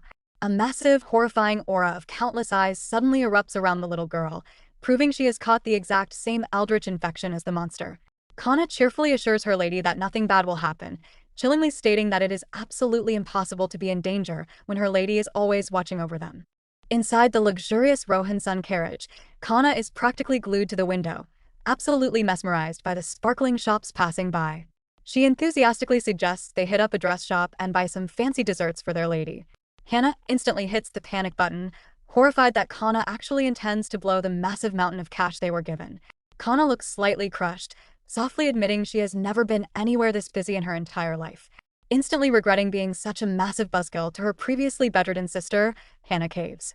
She promises they can go on a quick shopping spree on the way back, as long as they do not keep their lady waiting. Kana's face lights up with pure joy. She internally notes that Hana worries way too much, especially since their lady so clearly adores them. To prove her point, Kana fondly gazes at the cluster of floating, eldritch blue eyeballs hovering around the carriage, finding the horrifying demonic surveillance system absolutely adorable. She warmly hopes her older sister can finally find happiness after a lifetime of sacrifice. When the carriage finally pulls up to the temple, it immediately attracts the local gossip brigade. A group of nobles spot the Rohan-sun phoenix crest and aggressively start whispering. They debate if the count even has living children, bringing up the juicy rumor that the daughter kicked the bucket, joking that maybe she literally resurrected just like the mythical bird on her family crest. A smug noble confidently approaches the carriage, dramatically asking if he has the honor of speaking to the lady of the house. Hana nervously pops his bubble, explaining they are simply handmaids. The noble's face instantly morphs into a highly punchable sneer. He loudly roasts their perfectly fine outfits, claiming they are dressed way too plainly for such a public venue. Grinning like an absolute creep, he insults their lady for being incredibly thoughtless and cheap, dragging the Rohan-sun name straight through the mud. Hana starts sweating profusely, deeply regretting not buying those fancy dresses and feeling terrible for embarrassing their boss. But when she glances at Kana, her blood completely freezes. Kana is completely deadpan, radiating a terrifying, murderous aura. Hana vividly recognizes that exact chilling expression from the night the kidnapper was dragged straight to hell, and she internally begs her little sister not to publicly assassinate a nobleman. Suddenly, the obnoxious noble's laughter dies in his throat, and the entire crowd goes dead silent as our girl makes her grand entrance. Rewinding slightly to see how she got there, our girl is currently picking at her lunch back at the mansion, suffering from a massive case of separation anxiety. She dramatically whines about how long Kana and Hana have been gone, feeling exactly like an empty nester waiting for her kids to call. The butler politely reminds her that the maids probably have not even reached the temple yet and urges her to focus on her meal. The depressing vibe is violently interrupted when a terrified maid drops a salad plate and instantly hits the floor, begging for her life like she just committed high treason. Exhausted by the non-stop villainous treatment, our girl kindly waves off the apology, telling the trembling servant to just go get some holy water from the butler to calm her nerves. Completely miserable, our girl dramatically declares that she misses Kana so much it physically hurts and demands to go see her immediately. In a massive plot twist, the elderly butler standing behind her is actually Jelly, the grumpy wolf beast man, rocking a flawless magical disguise. He rolls his eyes, complaining that she is being entirely too overprotective of a fragile human, but he instantly folds anyway. Grabbing her hand, he uses his beast magic to teleport them straight into the parked carriage without triggering a single alarm. Our girl mentally praises him, thrilled that despite his constant grumbling, he functions as a perfectly obedient, magical taxi service. Right on cue, she overhears the smug noble outside running his mouth, loudly mocking her maids and calling her a cheapskate. Her blood pressure instantly skyrockets. Mentally declaring that the true villainess has officially arrived to crash the party, she steps out of the carriage looking like a high-definition nightmare. Flanked by her disguised beastman, she locks eyes with the sweating noble and dangerously asks what exactly he was just discussing. Kana's face lights up with pure joy at the sight of her lady, completely dropping her terrifying murder aura. Our girl smoothly explains she came out because she was suffering from major separation anxiety and was worried about her maids. Hannah's brain does mental gymnastics trying to process the situation. She innocently assumes Kana just talked back rudely because she grew up completely sheltered and has absolutely no idea how to navigate high society. Hannah firmly believes her frail little sister lacks the physical strength to actually harm a grown man, entirely oblivious to the fact that Kana was roughly 5 seconds away from publicly assassinating a nobleman. Our girl confidently steps up to the smug noble, dangerously asking what exactly he was discussing with her girls. The noble's smugness instantly evaporates into pure panic as he realizes he is face to face with the infamous Lady Rohan-san. Sweating profusely, he scrambles for a lifeline, clearing his throat and formally introducing himself as Annulin of the Marquis House Benzine. He desperately lies through his teeth, claiming he noticed the maids looked lost and was simply offering to be their personal VIP tour guide. Our girl mentally rolls her eyes at his pathetic backpedaling. Dropping the polite act entirely, she calls him out for loudly using her family name as the punchline to a terrible joke. The noble completely freezes. Looking like an absolute high-definition dream in her crisp white dress, our girl strikes a pose and sharply asks if she also looks too poorly dressed for the temple. Internally, she chuckles, knowing she literally just grabbed a random, wrinkled outfit from the back of her closet. The noble stammers, completely failing to formulate a single coherent sentence to save his life. Before the noble's brain completely short-circuits, Commander Gabriel smoothly steps in from behind, declaring that the central temple will always welcome Lady Rohan-san no matter what she wears. The noble looks at the dashing knight like he just saw his personal savior. Gabriel issues a polite but lethal dismissal, thanking the young master for keeping the ladies company because he was running late. Seizing the golden escape hatch, the noble bows aggressively, stammers about having incredibly urgent business elsewhere, and sprints away as fast as his legs can carry him. Watching the coward flee, our girl internally roasts the handsome knight. She heavily questions his male lead credentials, wondering why he didn't instantly swoop in to save his fated heroine when Kana was actually cornered. She mentally advises him to significantly upgrade his reaction time if he expects to secure the romantic endgame. Gabriel turns his attention back to our girl, asking if she came to view the controversial new painting. She casually explains she originally just sent her maids on an errand, but got worried and decided to tag along to see the temple herself. She turns to Kana, offering the girls the chance to go see the famous artwork since they're already here. Kana is absolutely thrilled and eagerly accepts. When asked if she is joining the tour, our girl expertly declines, claiming she is going to the prayer room to pray. Internally, she aggressively refuses to lay eyes on whatever cursed monstrosity the temple is displaying. Gabriel immediately assigns a female knight named Odile to escort our girl to the prayer room. As Odile leads her away, Gabriel personally takes over as the tour guide for Kana and Hannah. Our girl mentally sighs in pure relief, absolutely thrilled she dodged a one-on-one session with the handsome knight, fiercely begging the universe to make him lose all romantic interest in her immediately. As Gabriel walks the sisters through the temple, Kana gets straight to business, asking how his efforts to clear her lady's name are going. Gabriel sighs, admitting the investigation has completely flatlined because the controversial painting is drawing massive crowds and supercharging the rumors by word of mouth. While they walk, Hannah notices a crowd of wealthy nobles casually scooping water out of a decorative fountain. She asks if the fountain water is actually drinkable. Gabriel confirms it is premium holy water, explaining the temple uses it as an exclusive VIP perk for their most generous donors to aggressively flex their prosperity. Hannah's soul practically leaves her body for a permanent vacation. She starts violently trembling, staring at the literal fountain of miracle water. She remembers the sheer, absolute hell she endured just to secure a single tiny drop to save her dying sister, completely horrified that the rich are currently treating it like a complimentary beverage station. They finally arrive at the controversial artwork. Gabriel warns them that public opinion is violently split, with some finding it gorgeous and others completely repulsed. Hannah takes one look at the canvas and is instantly horrified.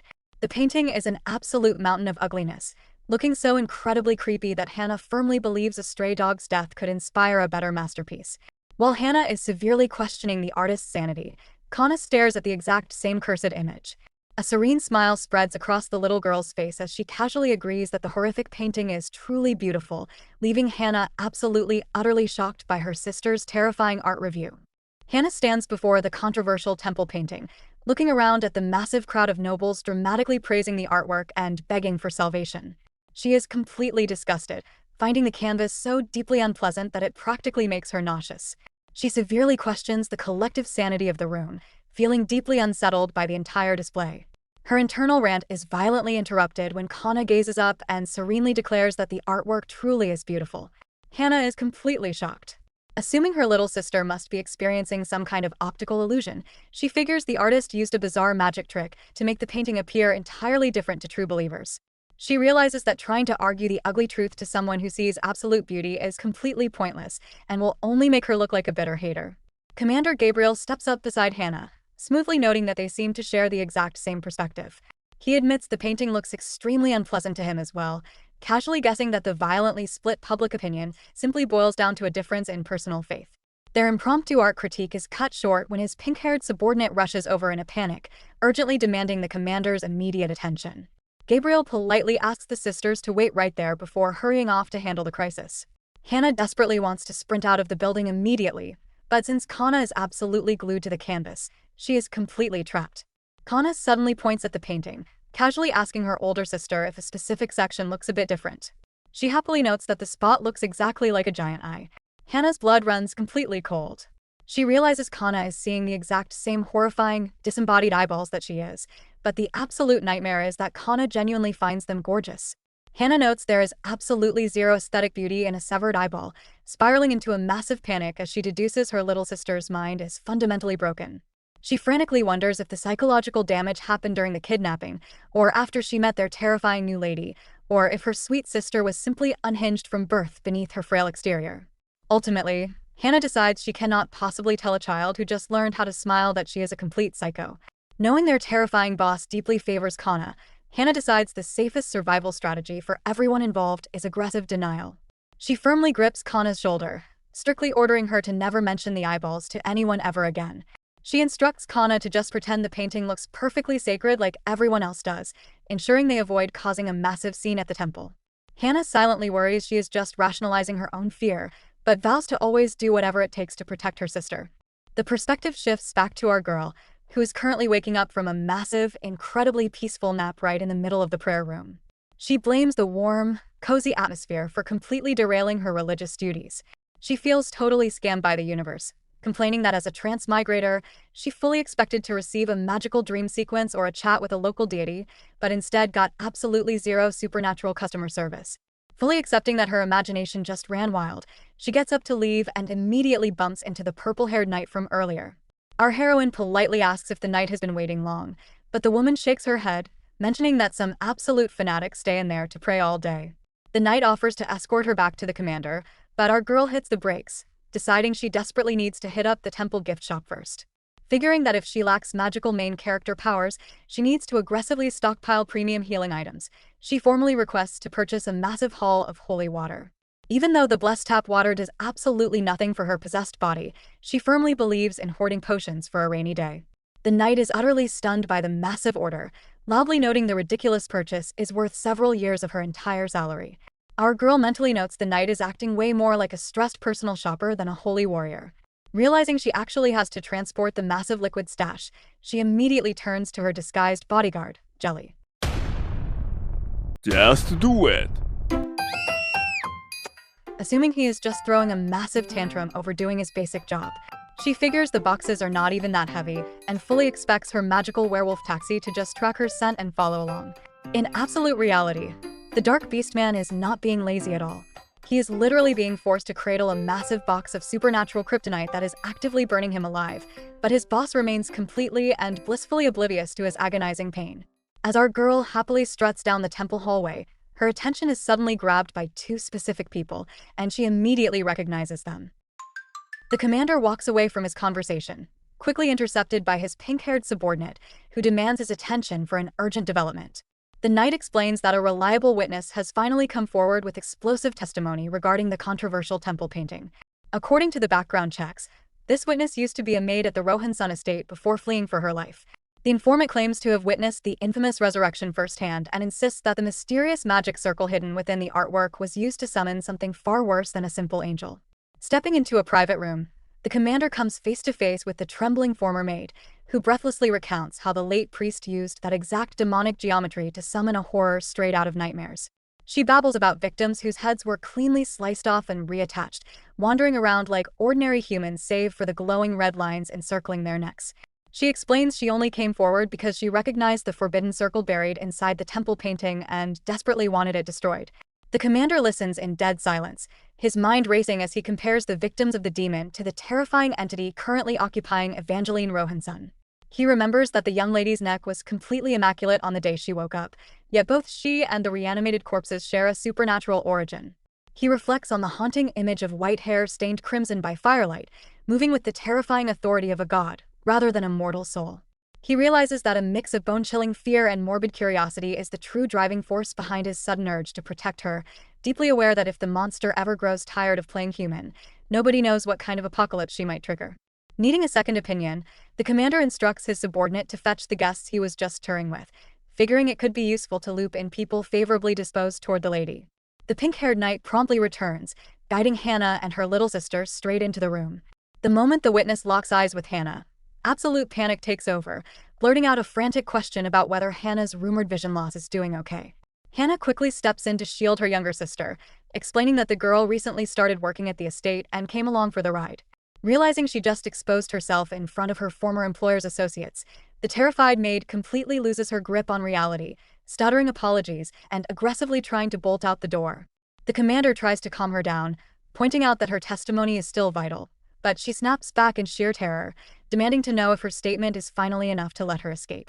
Recognizing that dragging these people into the interrogation was a massive tactical error, the commander signals his subordinate to escort them outside immediately. As the trembling maid shuffles past Hannah, she leans in and whispers a quick warning directly into her ear. The commander's radar instantly pings, sharply asking Hannah what just transpired, but she awkwardly plays it off as nothing while sweating through her clothes. Deeply frustrated by the uncooperative atmosphere, the commander quietly resolves to find another way to aid the young lady from the shadows. Meanwhile, elsewhere in the temple, the protagonist is casually strolling around when she spots Hannah and the fleeing maid being escorted away by the knights. Before she can ponder this strange reunion, the energetic purple-haired knight bounces over to greet her, brightly recalling their previous encounter during the tragic warehouse fire. The enthusiastic knight babbles about how magnificent the temple is, leaving the protagonist mentally roasting her high-octane energy levels. Pointing toward the departing maid, the purple-haired knight helpfully reminds the protagonist that the young woman used to be on the payroll at the Rohan-sun estate. The protagonist squints, digging through her brain for a shred of memory before leaning heavily into her trusty amnesia defense mechanism. She casually asks if her name is Daisy, wondering if the girl quit her job simply because she couldn't handle working for her. Seeing Daisy tremble like a leaf at the mere sound of her voice, the protagonist completely misreads the room, assuming the original owner of the body must have been a demonic tyrant who traumatized her staff beyond repair. Struck by a heavy wave of misplaced guilt, the protagonist decides she desperately needs to salvage her public relations. Stepping forward with a gentle expression that looks entirely menacing to the terrified maid, she apologizes for whatever psychological damage was inflicted in the past. She smoothly offers a blank check of unlimited compensation, begging the poor girl on the verge of tears to please keep her mouth shut and never spread any horrifying stories about her. Daisy trembles violently, looking absolutely terrified by the generous compensation offer. Our heroine is completely baffled by this extreme reaction. Her confusion quickly morphs into panic as she demands to know if the former maid told anyone else about her. Internally, she is spiraling, stressing that she is already being framed for the recent fiery death of the thief. She aggressively complains that adding villainous rumors to her rap sheet will result in the public throwing literal tomatoes at her, severely questioning why she has to shoulder this ridiculous karma. The terrified maid stammers out that Sir Gabriel knows everything. Hearing the commander's name, the protagonist instantly relaxes. She confidently figures that since the handsome knight is clearly head over heels in love with her, she is perfectly safe and he would never actually do anything to ruin her reputation. The reassuring moment is interrupted when her disguised bodyguard casually strolls onto the scene, announcing his arrival. Our girl immediately roasts the dark beast man, demanding to know why her supposedly fast, magical taxi service took so incredibly long to get there. Jelly defends himself, pointing out that he simply followed her orders and walked.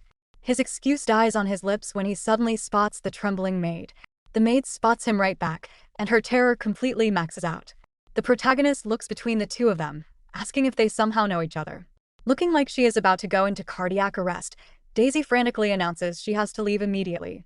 She rejects a polite offer from the pink-haired knight to be escorted to her carriage and sprints away as if her life depends on it. Left entirely in the dark, the protagonist and the pink-haired knight watch her bolt. Rafaela smoothly asks if the two of them had a productive chat, claiming she kept her ears shut to protect their privacy. Our girl awkwardly admits the maid did not seem eager to talk, leaning heavily on her trusty amnesia excuse by stating she does not even remember who the girl is. Rafaela just laughs it off, cheerfully admitting she probably would not be able to identify her own household servants either. Our heroine narrows her eyes, finding the knight's bright smile incredibly suspicious. She heavily questions why the knight is not interrogating her about the maid's sudden, terrified escape, wondering if this overly cheerful woman is actually one of those classic, two-faced characters. Completely ignoring the suspicious glare, Rafaela changes the subject and asks about the young man standing nearby. The protagonist casually introduces him as her personal guard. Rafaela is mildly surprised, assuming he was a knight but noting he is not carrying a sword. Flashing a confident smile, Jelly smoothly replies that he is plenty strong even without a weapon. Satisfied, Rafaela turns around and offers to lead them back to the reception room to meet the commander before they head home. As they follow the knight, the protagonist aggressively whispers to her bodyguard, demanding to know how on earth he knows the runaway maid. Jelly casually states they are just acquaintances who helped each other out a bit. Our girl glares at him, accusing him of bullying the poor woman. He firmly denies it, insisting he actually helped her and that they escaped a bad situation together. The protagonist's brain immediately goes into overdrive, constructing a massive, wildly inaccurate tragic backstory. She figures the reason her beastman was so heavily injured when they first met was because he was captured by dangerous slave traders.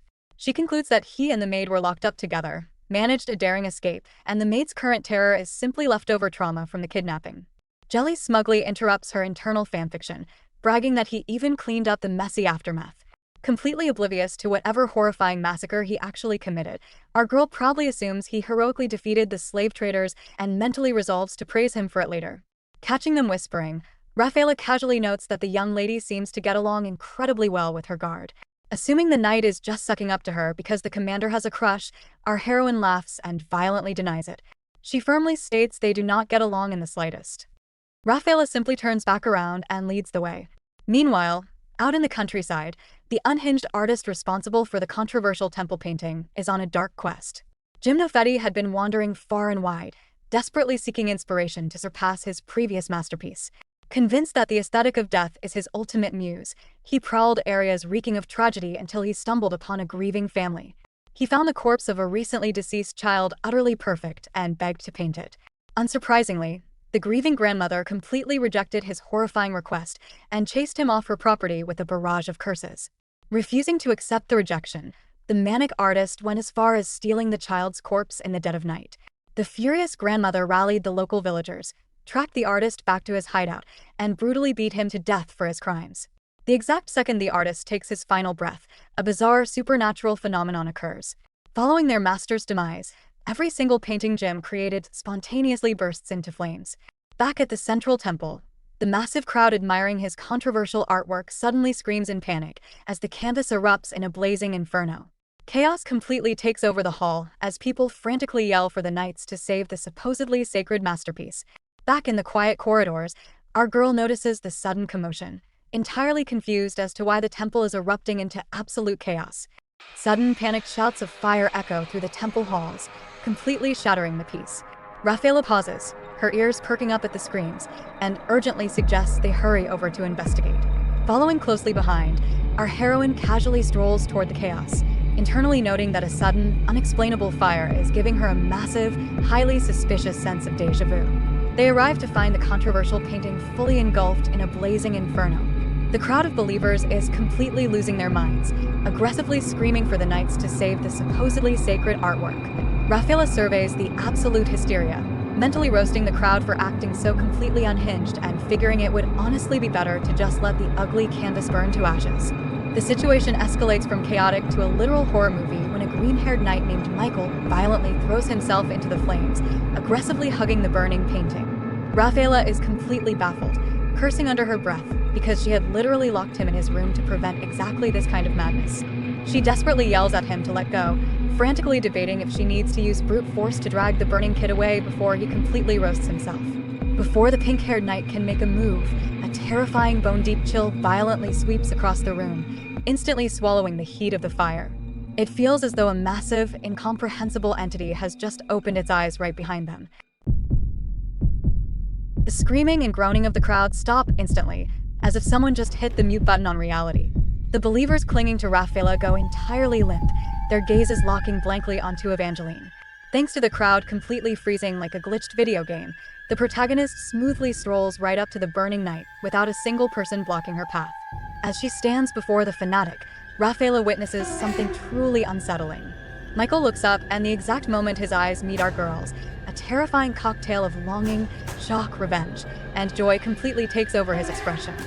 Words absolutely fail to describe the sheer weight of his emotion, leaving Rafaela deeply unsettled by whatever invisible horror the boy just saw in the young lady's eyes. Completely oblivious to the eldritch stare-down, our heroine simply snatches a massive jug of holy water from Jelly and aggressively chucks it all over the painting and the burning knight. The sacred liquid instantly extinguishes the flames. Michael immediately passes out, safely collapsing into Rafaela's arms. Standing triumphantly over the soggy mess, the protagonist flashes a bright smile. She notes that since she used premium holy water, the knight will not even need a trip to the emergency room. Internally, however, she is heavily questioning the absolute rock-bottom morals of romance fantasy side characters.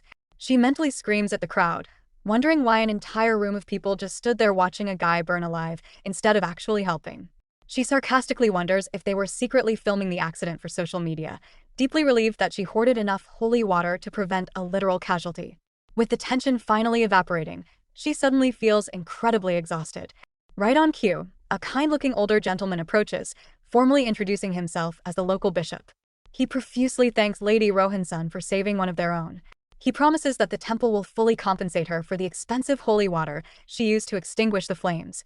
Our girl is absolutely thrilled, mentally celebrating that her wallet is safe and deciding that acting like a decent human being actually pays off. Riding the high of free refunds, she immediately turns to her disguised beastman. She cheerfully orders Jelly to collect the replacement holy water and lug it all the way back to their carriage. The dark werewolf groans in pure disappointment, heavily questioning if she brought him along specifically to bully him. Meanwhile, the bishop and Rafaela lean in to exchange quiet whispers. Our girl squints at them, her paranoia spiking as she wonders if they are aggressively gossiping behind her back. In reality, Rafaela is simply asking permission to excuse herself so she can lay the unconscious knight down to rest. The bishop quickly agrees, offering to handle the messy aftermath of the ruined painting. Rafaela turns back to the protagonist, politely asking her to follow along so they can reunite with the commander and her companions. Our heroine's face lights up with pure, unfiltered joy.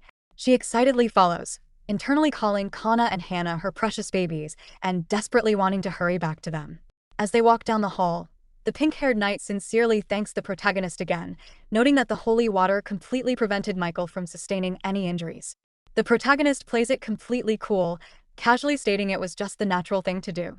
On the inside, she is throwing a massive party, absolutely convinced she is successfully clearing her bad reputation and finally escaping the doomed villainous route. Back in the charred exhibition room, the temple priests are desperately trying to clear out the remaining believers, warning them that the area is dangerous and the painting is completely gone. But the situation takes a sharp turn into absolute horror. A priest looks around in deep confusion, heavily questioning why not a single person has moved an inch. Another priest follows a woman's unblinking point, and a terrifying realization washes over him. Every single person in the massive room is standing completely still, their gazes aggressively locked in the exact direction the beautiful Lady Rohan-san had walked away, staring after her with a deeply unsettling, fanatical devotion. As Eva makes her way through the temple corridors alongside the knights and the unconscious arsonist, a massive wave of anxiety suddenly hits her. Her brain goes into overdrive, violently stressing over the possibility that the terrified runaway maid actually spilled the tea about her supposed villainous past to the commander. She realizes that if the handsome knight changes his mind about helping her, she will lose a major ally and her survival difficulty will instantly spike. Mentally slapping her cheeks, she aggressively pumps herself up, deciding she needs to launch a full-scale public relations campaign to salvage her image. Stepping into the reception room, the dashing commander warmly welcomes her back. Before our heroine can even finish her polite greeting, the protagonist catches the little girl, gently scolding her for the dangerous tackle, but immediately notices the kid is looking deeply troubled. Her internal radar pings. She notes that the older sister usually runs a tight ship and would have instantly intercepted the flying hug. Glancing over, she spots Hannah just standing there completely blank, looking like her brain has been temporarily disconnected from the server. Leaning down, our girl quietly asks Kana if she got into a fight with her sister. The little redhead shakes her head, explaining that her older sister has been completely frozen like that ever since the runaway maid whispered something into her ear earlier. The protagonist's curiosity skyrockets, desperately wondering what kind of absolute bombshell the maid dropped to make the fiercely protective older sister completely ignore her surroundings. The commander smoothly interrupts the mystery, gesturing toward a plush sofa and politely inviting the lady to take a seat. Deciding the handsome knight is the most critical puzzle piece right now, she casually sits down. The commander turns his attention to the pink-haired knight, mildly questioning why she is not actively guiding their VIP guest. Rafaela quickly briefs him on the absolute chaos that just unfolded, explaining she had to drop the severely injured, fire-hugging fanatic off at the infirmary before catching up. After absorbing the wild report, the commander takes a seat opposite the protagonist and formally thanks her for saving his subordinate. He casually mentions that since the local bishop has personally arrived on the scene, the entire fiasco with the spontaneously combusting artwork will likely be swept quietly under the rug. He notes the bishop absolutely hated the painting anyway, meaning the temple will conveniently ask far fewer questions about the initial thief incident. He assures her that their ongoing investigation to have the cursed canvas removed will still be incredibly helpful. Curiosity completely taking over, our girl leans in and directly asks what the runaway maid actually said about her. The commander briefly averts his gaze, smoothly claiming he did not hear a single thing regarding her.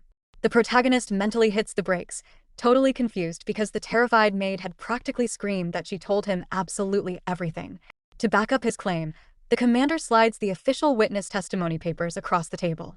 Our heroine eagerly grabs the documents, diving into the report. She reads that a local priest supposedly used the exact same demonic geometry from her stolen painting to summon something horrific. Her internal panic alarm starts blaring, wildly questioning how her exclusive summoning circle suddenly went viral.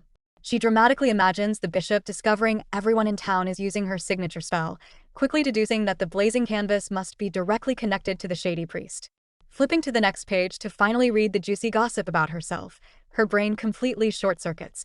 Out of absolutely nowhere, her magical transmigration translation patch suffers a catastrophic system failure. The perfectly normal text violently morphs into corrupted, unreadable gibberish right before her eyes.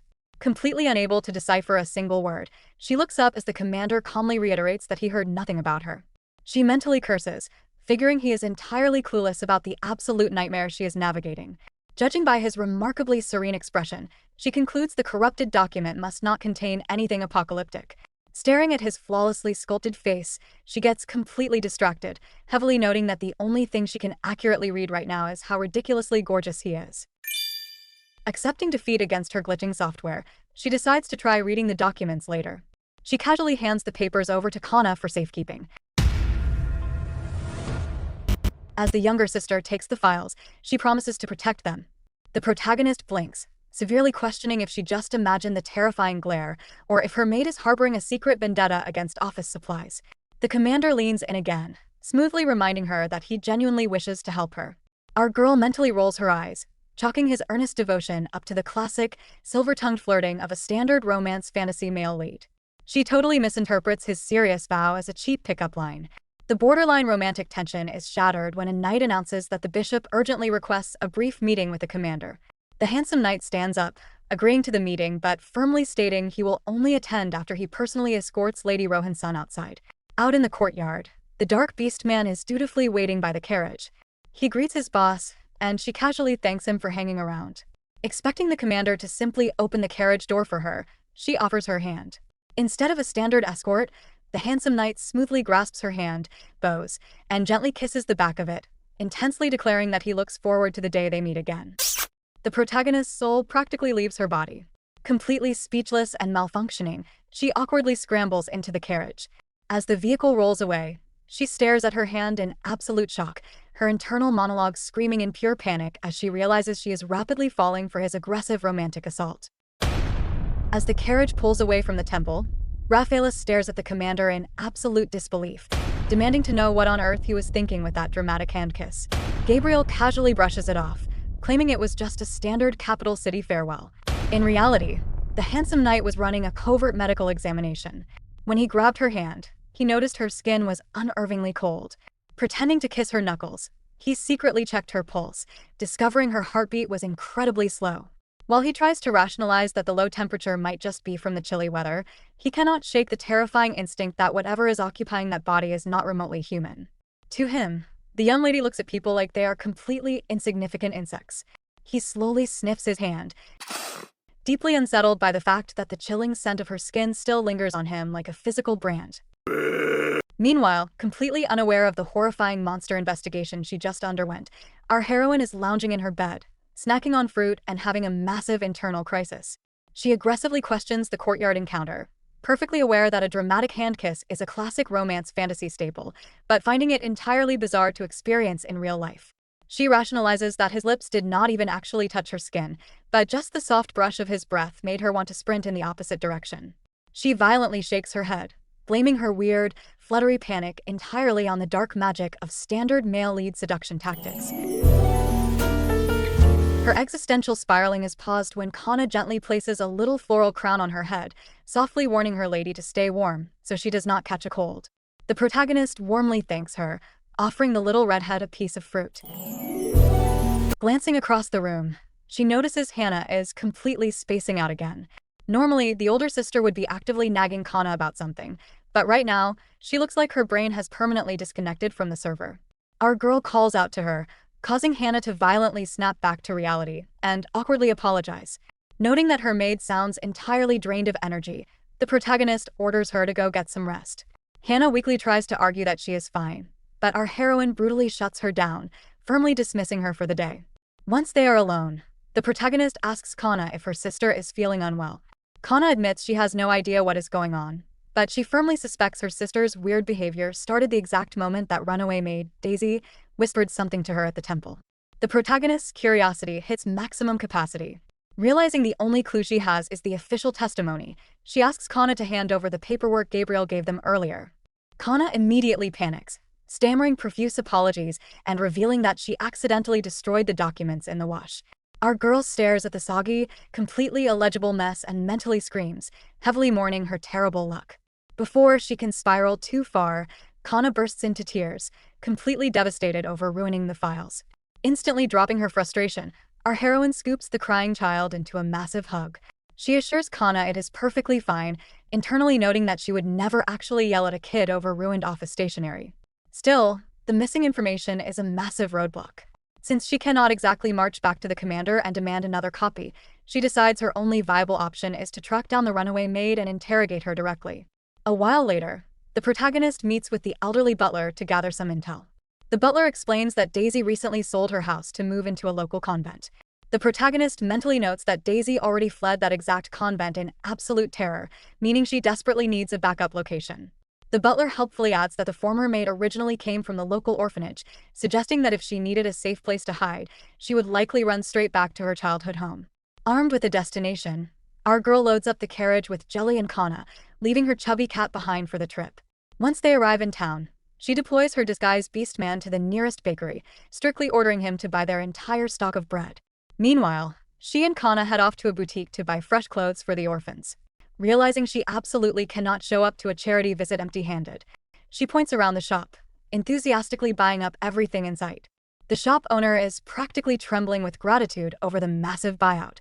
Glancing outside, she kindly offers our heroine a slightly worn umbrella, warning her that the sky looks incredibly dark and a storm is brewing. She briefly considers rejecting the used item, worrying about how the poor woman will manage to get home without it. However, she quickly realizes that if a wealthy noble publicly refuses a commoner's heartfelt gift, it will instantly spawn terrible rumors about her being an arrogant snob. She graciously accepts the umbrella, internally noting that receiving a genuine gift from a stranger actually feels fantastic. Shortly after, the sky completely opens up, pouring heavy rain over the streets.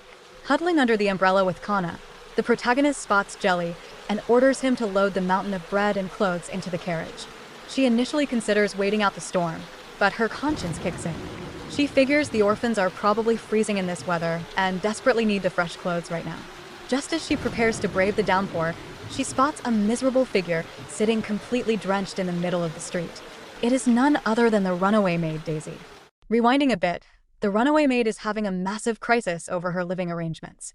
Since she cannot return to the convent, she wanders the streets completely lost, heavily doubting her ability to survive on her own. Realizing she deeply misses the kids at her old orphanage, she decides to drop by for a spontaneous visit.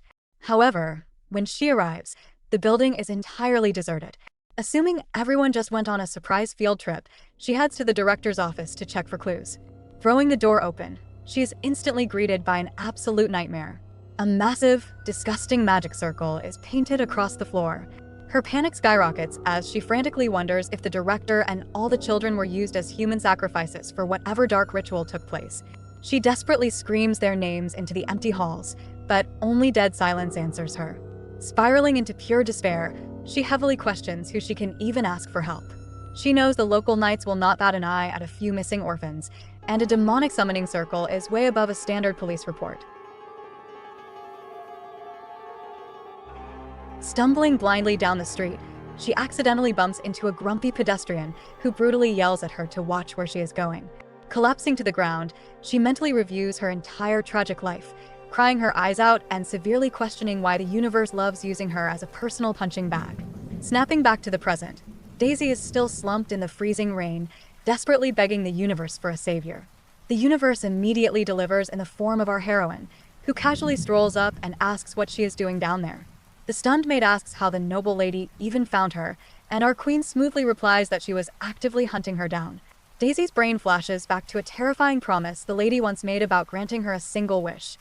The soaked maid aggressively grips the lady's expensive dress. She practically begs for help, offering her entire life in exchange.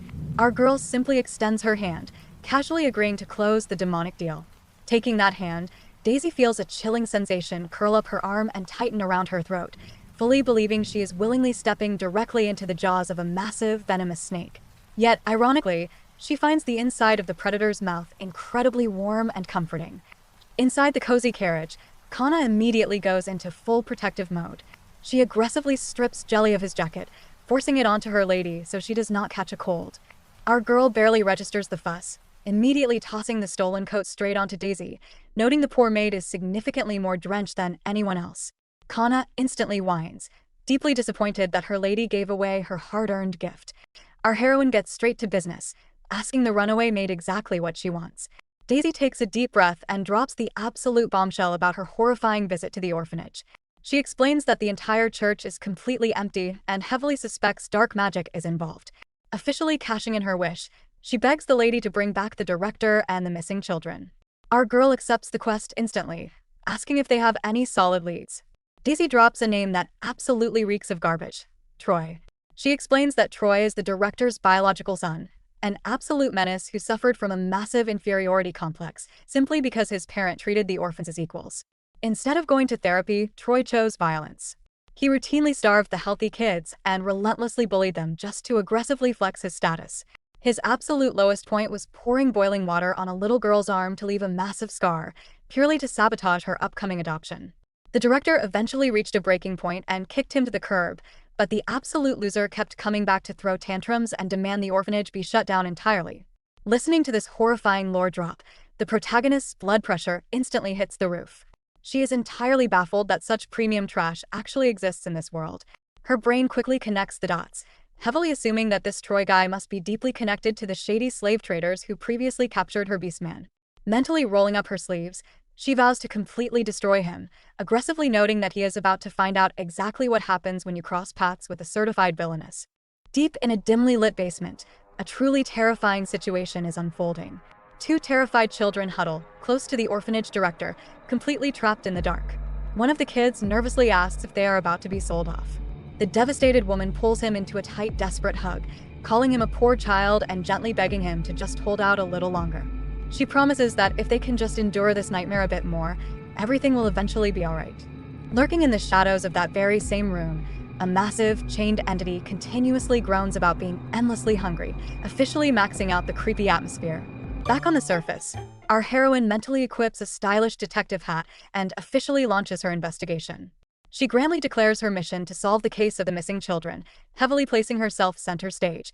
She quickly deduces that blindly hunting down a scattered group of kidnapped orphans is a logistical nightmare, figuring the absolute fastest route is to capture Troy and force the information out of him. She turns to Jelly, asking if his magical beast senses can track the garbage man down. The dark werewolf looks completely baffled, admitting that even he cannot pull off a miracle without a physical scent to track. Accepting defeat, our girl decides they need to start searching for clues at the Ainoa orphanage, aggressively relying on the classic detective trope that the culprit always returns to the scene of the crime. The newly formed investigation squad piles into the carriage and heads into town. Staring out the window, Kana softly notes that the streets are unnervingly quiet. Her lady completely agrees, internally shivering and complaining that the vibe is so incredibly creepy a ghost could pop out at any second. She frantically tries to calm herself down, rationalizing that she is trapped in a standard romance fantasy universe, meaning supernatural jump scares are strictly prohibited unless the female lead magically unlocks a ghost-seeing ability. Her comforting logic instantly shatters when Kana suddenly points out the window, as she spots a bizarre, violently stumbling figure in the distance. She fully assumes the erratic walker is an actual, terrifying undead monster and mentally screams about accidentally transmigrating into a horror novel. The panic abruptly ends when Daisy casually clarifies that the supposed zombie is actually just Troy. Thrilled that the target is made of flesh and blood, our queen immediately deploys her personal attack dog. Jelly flawlessly executes the order. With a swift snap of his fingers and a burst of dark magic, Troy violently faceplants directly into the dirt right at Daisy's feet. Staring at the unconscious body, the dark beast man groans, heavily questioning why his boss loves brutally bludgeoning people from behind. The protagonist mentally sweats, realizing her bodyguard's combat style is way more aggressive than she thought, and firmly vows to never get on his bad side. Daisy tentatively approaches the crumpled heap, nervously asking if the guy is actually dead. Jelly waves off the concern, pointing out the absolute tidal wave of cheap alcohol radiating from the body. He clarifies that Troy was only stumbling because he is completely wasted, perfectly explaining his aggressively red, drunken face. Our girl glares at the absolute trash on the ground in pure disgust. She figures the absolute loser sold the kids for a quick payout just to instantly blow it all on booze, roasting him for being the lowest tier villain in fantasy history. Kana politely points out that it will take hours for the garbage man to sober up. Daisy apologizes for acting on her own earlier and suggests they head inside to search for evidence while they wait for the massive hangover to kick in. Stepping into the gloomy orphanage, Daisy complains about the terrible lighting and hands out candles to the group. Meanwhile, Jelly casually tosses the unconscious Troy straight onto one of the small beds. Daisy instantly scolds him, pleading with the werewolf not to damage the children's furniture. Jelly completely brushes off the warning, smugly pointing out that the kids are not even using the beds right now and fully trusting his boss to bring them back anyway. The protagonist steps in to referee the bickering, ordering the group to split up and search for clues. She leaves Jelly behind to babysit the drunkard, while she, Kana, Daisy, and her chubby feline companion sweep the rest of the building. Entering the kitchen, Kana inspects the area and notes it was recently used, likely within the last day or two. Our heroine feels a massive wave of relief, figuring the fresh evidence means the children are probably still safe and sound. The comforting moment is violently interrupted by a chilling sound echoing through the halls. The protagonist's ears perk up as she hears a raspy voice desperately chanting about being incredibly hungry. Driven by sheer curiosity, she speedwalks directly toward the creepy noise. Kana nervously calls out, begging her lady to wait for them. Trailing behind the group, Daisy realizes exactly where they are heading. As the protagonist reaches for a specific door handle, the former maid's face drains of all color, and she violently screams for her not to open that door. Despite the runaway maid's desperate warning, our heroine completely ignores common sense and pushes the door wide open. Inside, she spots another massive summoning circle painted across the floor. Her internal monologue groans in pure frustration, heavily complaining that her supposedly exclusive dark magic spell is practically viral, and the entire town is using it without her permission. She completely misinterprets Daisy's earlier panic, assuming the maid just wanted to prevent a massive temper tantrum over stolen intellectual property. Deciding they might as well search for clues since the door is already open, the protagonist officially begins her investigation. Kana eagerly volunteers to help, quickly checking a nearby wardrobe and noting that it is completely empty without a single sign of a struggle. Our girl sweeps the director's desk, finding the top perfectly clear. She tugs at the drawers, but they are tightly locked. Yanking with all her might, the drawer violently bursts open, nearly sending her stumbling backward. After assuring Kana she is perfectly fine, our heroine mentally roasts the cheap furniture, complaining that if the lock was going to break that easily, it could have at least opened gracefully. Inside the drawer, she discovers a hidden document. She immediately hands it over to Kana, mentally declaring it is time for the fated female lead to shine. Scanning the pages, Kana's expression darkens. She bluntly announces that Daisy has either been completely misled her entire life or is straight up lying to them. A very confused Daisy asks what the document actually is. Our girl smoothly explains it is a ledger detailing the exact bounties paid for selling children over the past 12 years. Daisy's world entirely shatters. She stammers that a human trafficking ring is absolutely impossible, fiercely defending the director's supposed devotion to the orphans and desperately claiming Troy must have forged the horrible book. The protagonist brutally shuts down that theory. She points out the ledger was securely locked inside the director's personal desk. To deliver the final logic bomb, she calculates that since Troy is currently 17, he would have been exactly 5 years old when the trafficking operation started. She turns to Kana, casually asking if modern toddlers are capable of balancing ledgers and running black market empires. Kana deadpans that 5-year-olds max out at basic addition, firmly confirming they need to interrogate Troy directly to get the real answers. Right on cue, putting the cat slyly ducks behind the desk. A split second later, Jelly magically materializes into the room, forcefully dragging the unconscious Troy along with him. The dark beast man furiously yells at the chubby feline, pointing to a fresh scratch on his face and aggressively complaining that the cat always pulls this exact teleportation trick on him. Completely ignoring her bodyguard's suffering, the protagonist scoops Pudding into a massive hug, showering the little guy with praise for a job well done. Jelly groans about the blatant favoritism. Wanting some praise of his own, he casually kicks Troy in the ribs, demanding the absolute trash wake up. Troy groggily regains consciousness, immediately panicking and muttering that he needs to stop someone quickly. He spots Daisy and bitterly accuses her of bringing a capture squad, just because she hates his guts, rudely demanding she get lost so he can leave. Daisy ignores the insult and demands to know if he recognizes the horrible ledger.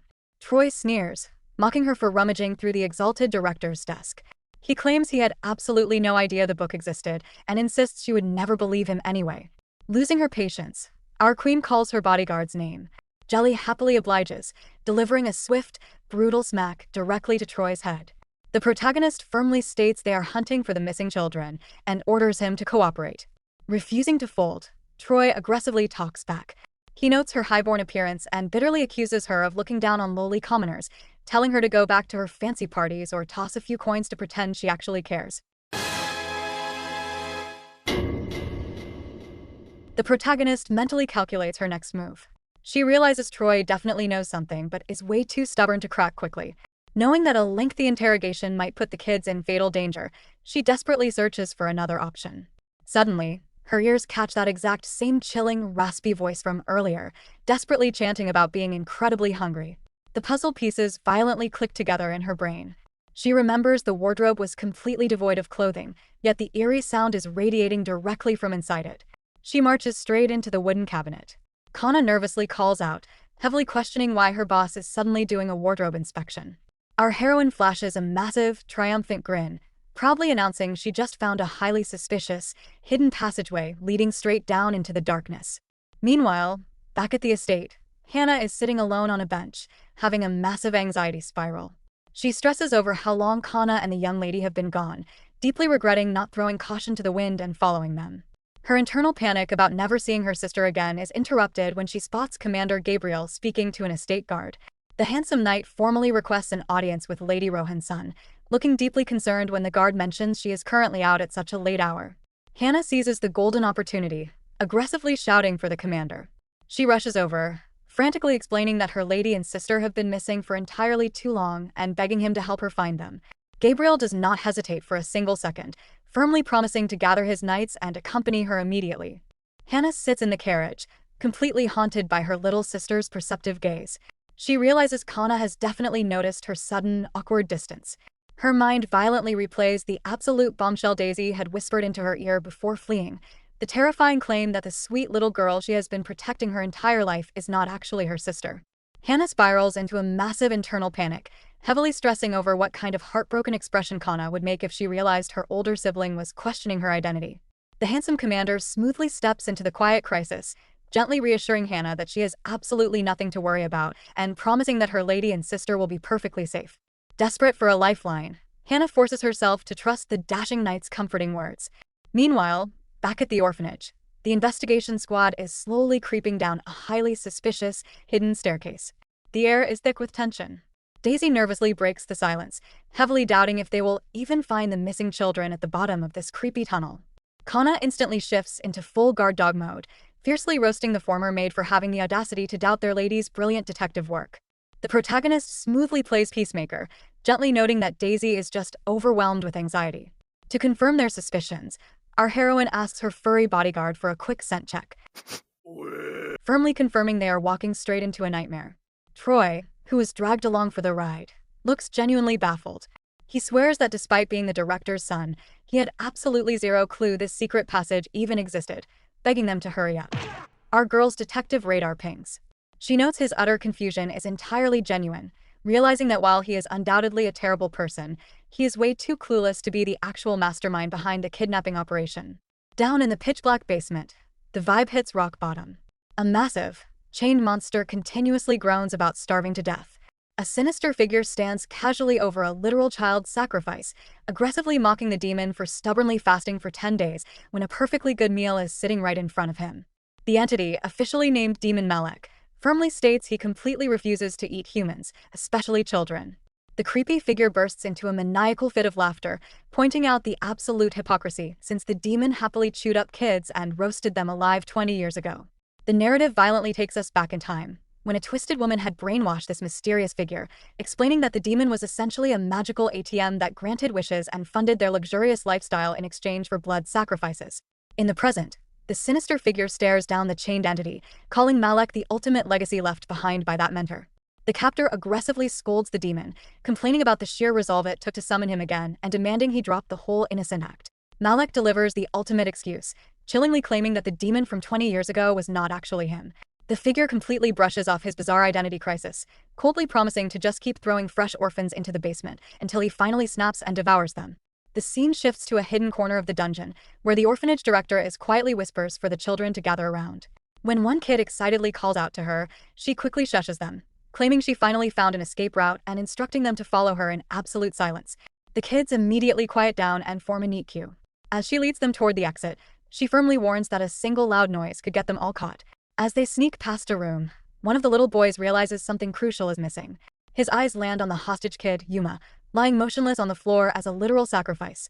The brave kid immediately shouts his friend's name, breaking rank and sprinting toward him.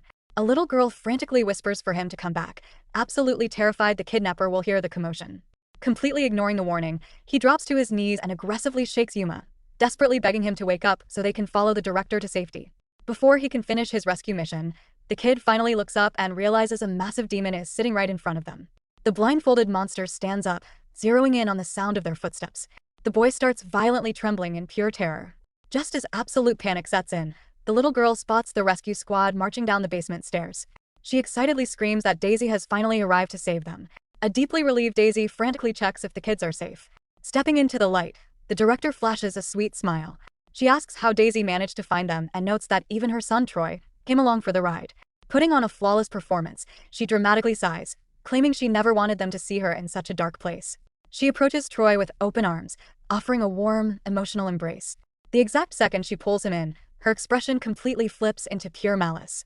She ruthlessly plunges a knife straight into his belly. She coldly whispers that if her foolish son had just stayed quietly drunk on the spiked alcohol she gave him, she could have happily offered the other children in his place. Daisy is absolutely paralyzed in pure shock.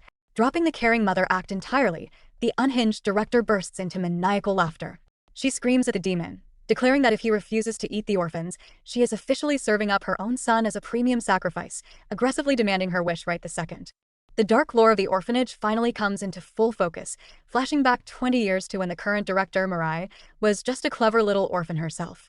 The previous director had aggressively groomed the young girl, sharing her filthy deeds and letting her in on a massive, horrifying secret. The older woman explained that the chain demon in the basement was essentially a magical ATM that granted wishes and funded their luxurious lifestyle of premium food and clothes in exchange for blood sacrifices. Claiming the young girl was incredibly special, the old director formally recruited her into the dark family business. Mirai soaked up the dark arts like a sponge, quickly learning how to handle the demonic entity. Within 2 years, she was the oldest child in the building and fully indoctrinated into the cult. When a terrified younger child sobbed on the floor, desperately begging her to stop killing the other kids, Mirai's brainwashing was on full display. She brutally scolded the crying child for being an ungrateful brat, completely failing to appreciate the director's supposed kindness in feeding them, and chillingly threatened to withhold their dinner until they fixed their attitude. The gravy train violently derailed when the local Inquisition cracked down on sorcerers. The old director frantically locked the basement and burned her documents, but still got caught and was promptly roasted at the stake. Mirai successfully dodged the fiery karma, inheriting the building and a house full of children she viewed as nothing more than useless baggage. The massive pile of cash her mentor left behind eventually dried up. Desperate, she reopened the basement hoping for a bailout, only to find the demon had completely abandoned the premises due to sheer boredom. Needing a new revenue stream, Mirai pivoted her business model, turning the orphanage into a black market adoption agency. She began selling the children to shady merchants, rationalizing that while the payout was a massive downgrade from demonic wishes, it was still a solid hustle. However, as the years dragged on, business absolutely tanked. Her biological son, Troy, grew into a massive, rebellious headache, and offloading the orphans to slavers became significantly harder. The orphanage fell into a crushing financial crisis, racking up a massive debt of 15 gold coins. When Troy whined that selling their entire remaining inventory of kids would not even cover the bill, Mirai mentally roasted him for being utterly useless, aggressively justifying her horrific actions by claiming the children would simply starve without her intervention. Looking for a lifeline, Mirai headed to the local temple to meet a corrupt priest who functioned as one of her regular underground clients. During the visit, she stumbled upon the highly controversial artwork that perfectly depicted her old mentor's forbidden summoning circle. Stealing the intellectual property right off the canvas, she successfully summoned a demon back into her basement. Snapping violently back to the present, the basement is trapped in absolute chaos. Everyone is reeling in pure horror, desperately trying to process the director casually dropping the word sacrifice while her son bleeds out on the floor. The chained demon frantically begs Mirai to stop the madness, heavily pointing out that the rescue squad has officially arrived to shut her down. But the heavy metallic scent of Troy's fresh blood hits the monster's nose, triggering a massive predatory instinct. The demon violently fights its own nature, internally screaming that the meal smells way too delicious, but fiercely refusing to take a single bite. Cutting straight through the creature's panic, our heroine steps forward and places a gentle hand on the monster's forehead. She softly promises to handle the food situation for it later, reassuring the trembling entity that it absolutely does not have to force itself to eat garbage right now. Mirai completely loses her grip on reality, screaming at the demon to hurry up and consume the son she just stabbed. In the middle of her unhinged rant, she finally locks eyes with our girl. Staring at the ethereal intruder, the deranged director hallucinates she is looking at a literal, divine angel. She drops her bloody knife, collapses to her knees, and aggressively begs the heavenly being to grant her ultimate wish. Our queen stares down at the pathetic woman with icy detachment. She casually deadpans that granting a wish was originally on today's schedule, but the vibe has been completely ruined, so she needs to stop talking immediately. Fully spiraling into desperation, Mirai frantically offers to sacrifice the terrified orphans instead, aggressively pitching their pure, sinless souls as premium currency. The kids huddle together in pure terror, while the deranged woman cries over her brutally rejected wish. Daisy urgently interrupts the madness, pointing out that Troy is actively bleeding to death on the floor. She admits she absolutely loathes the guy, but firmly refuses to let him expire before she can force him to wake up and face the ugly truth about his terrible mother. Our girl mentally notes that healing the bad guy definitely breaks standard fantasy rules, but she generously splashes some emergency holy water on his stab wound to save his miserable life anyway. With the immediate bleeding stopped, our heroine's brain pivots to administrative panic. She realizes that turning the crazy director over to the authorities leaves an entire building of traumatized orphans completely unsupervised, heavily stressing over how she is supposed to clean up this massive logistical nightmare. Her internal crisis is abruptly paused by an adorable, familiar meow. Commander Gabriel casually strolls into the dark basement, looking flawlessly handsome. He politely greets Lady Rohan-san, smoothly explaining he is just borrowing her pet for a bit. He sincerely apologizes for crashing the party unannounced at such a late hour, casually asking if she happens to need any assistance. Our girl happily plucks her chubby feline off the knight's head, enthusiastically confirming that she desperately needs him to handle this absolute mess. Troy groggily regains consciousness, his memory completely blanking out right after his unhinged mother stabbed him in the stomach. He immediately spots the rescued children being safely escorted away by the knights. Daisy is standing nearby and quickly fills him in on the aftermath, explaining that the kids are entirely safe and the director has officially been arrested. A massive wave of relief washes over the teenager. Daisy immediately presses him for the truth, demanding to know why he acted like an absolute villain for years. She points out that he deliberately scarred the children specifically to prevent them from being sold to the black market, severely questioning why he never just asked for help. Troy bitterly explains that absolutely no one would have believed him. He points out that the orphans basically worship the director, so calling her a human trafficker would just make him look like a complete lunatic. He brutally roasts the local authorities, stating the guards do not care about missing street kids, and the wealthy nobles just toss a few coins to feel good about themselves without ever actually checking on the orphanage.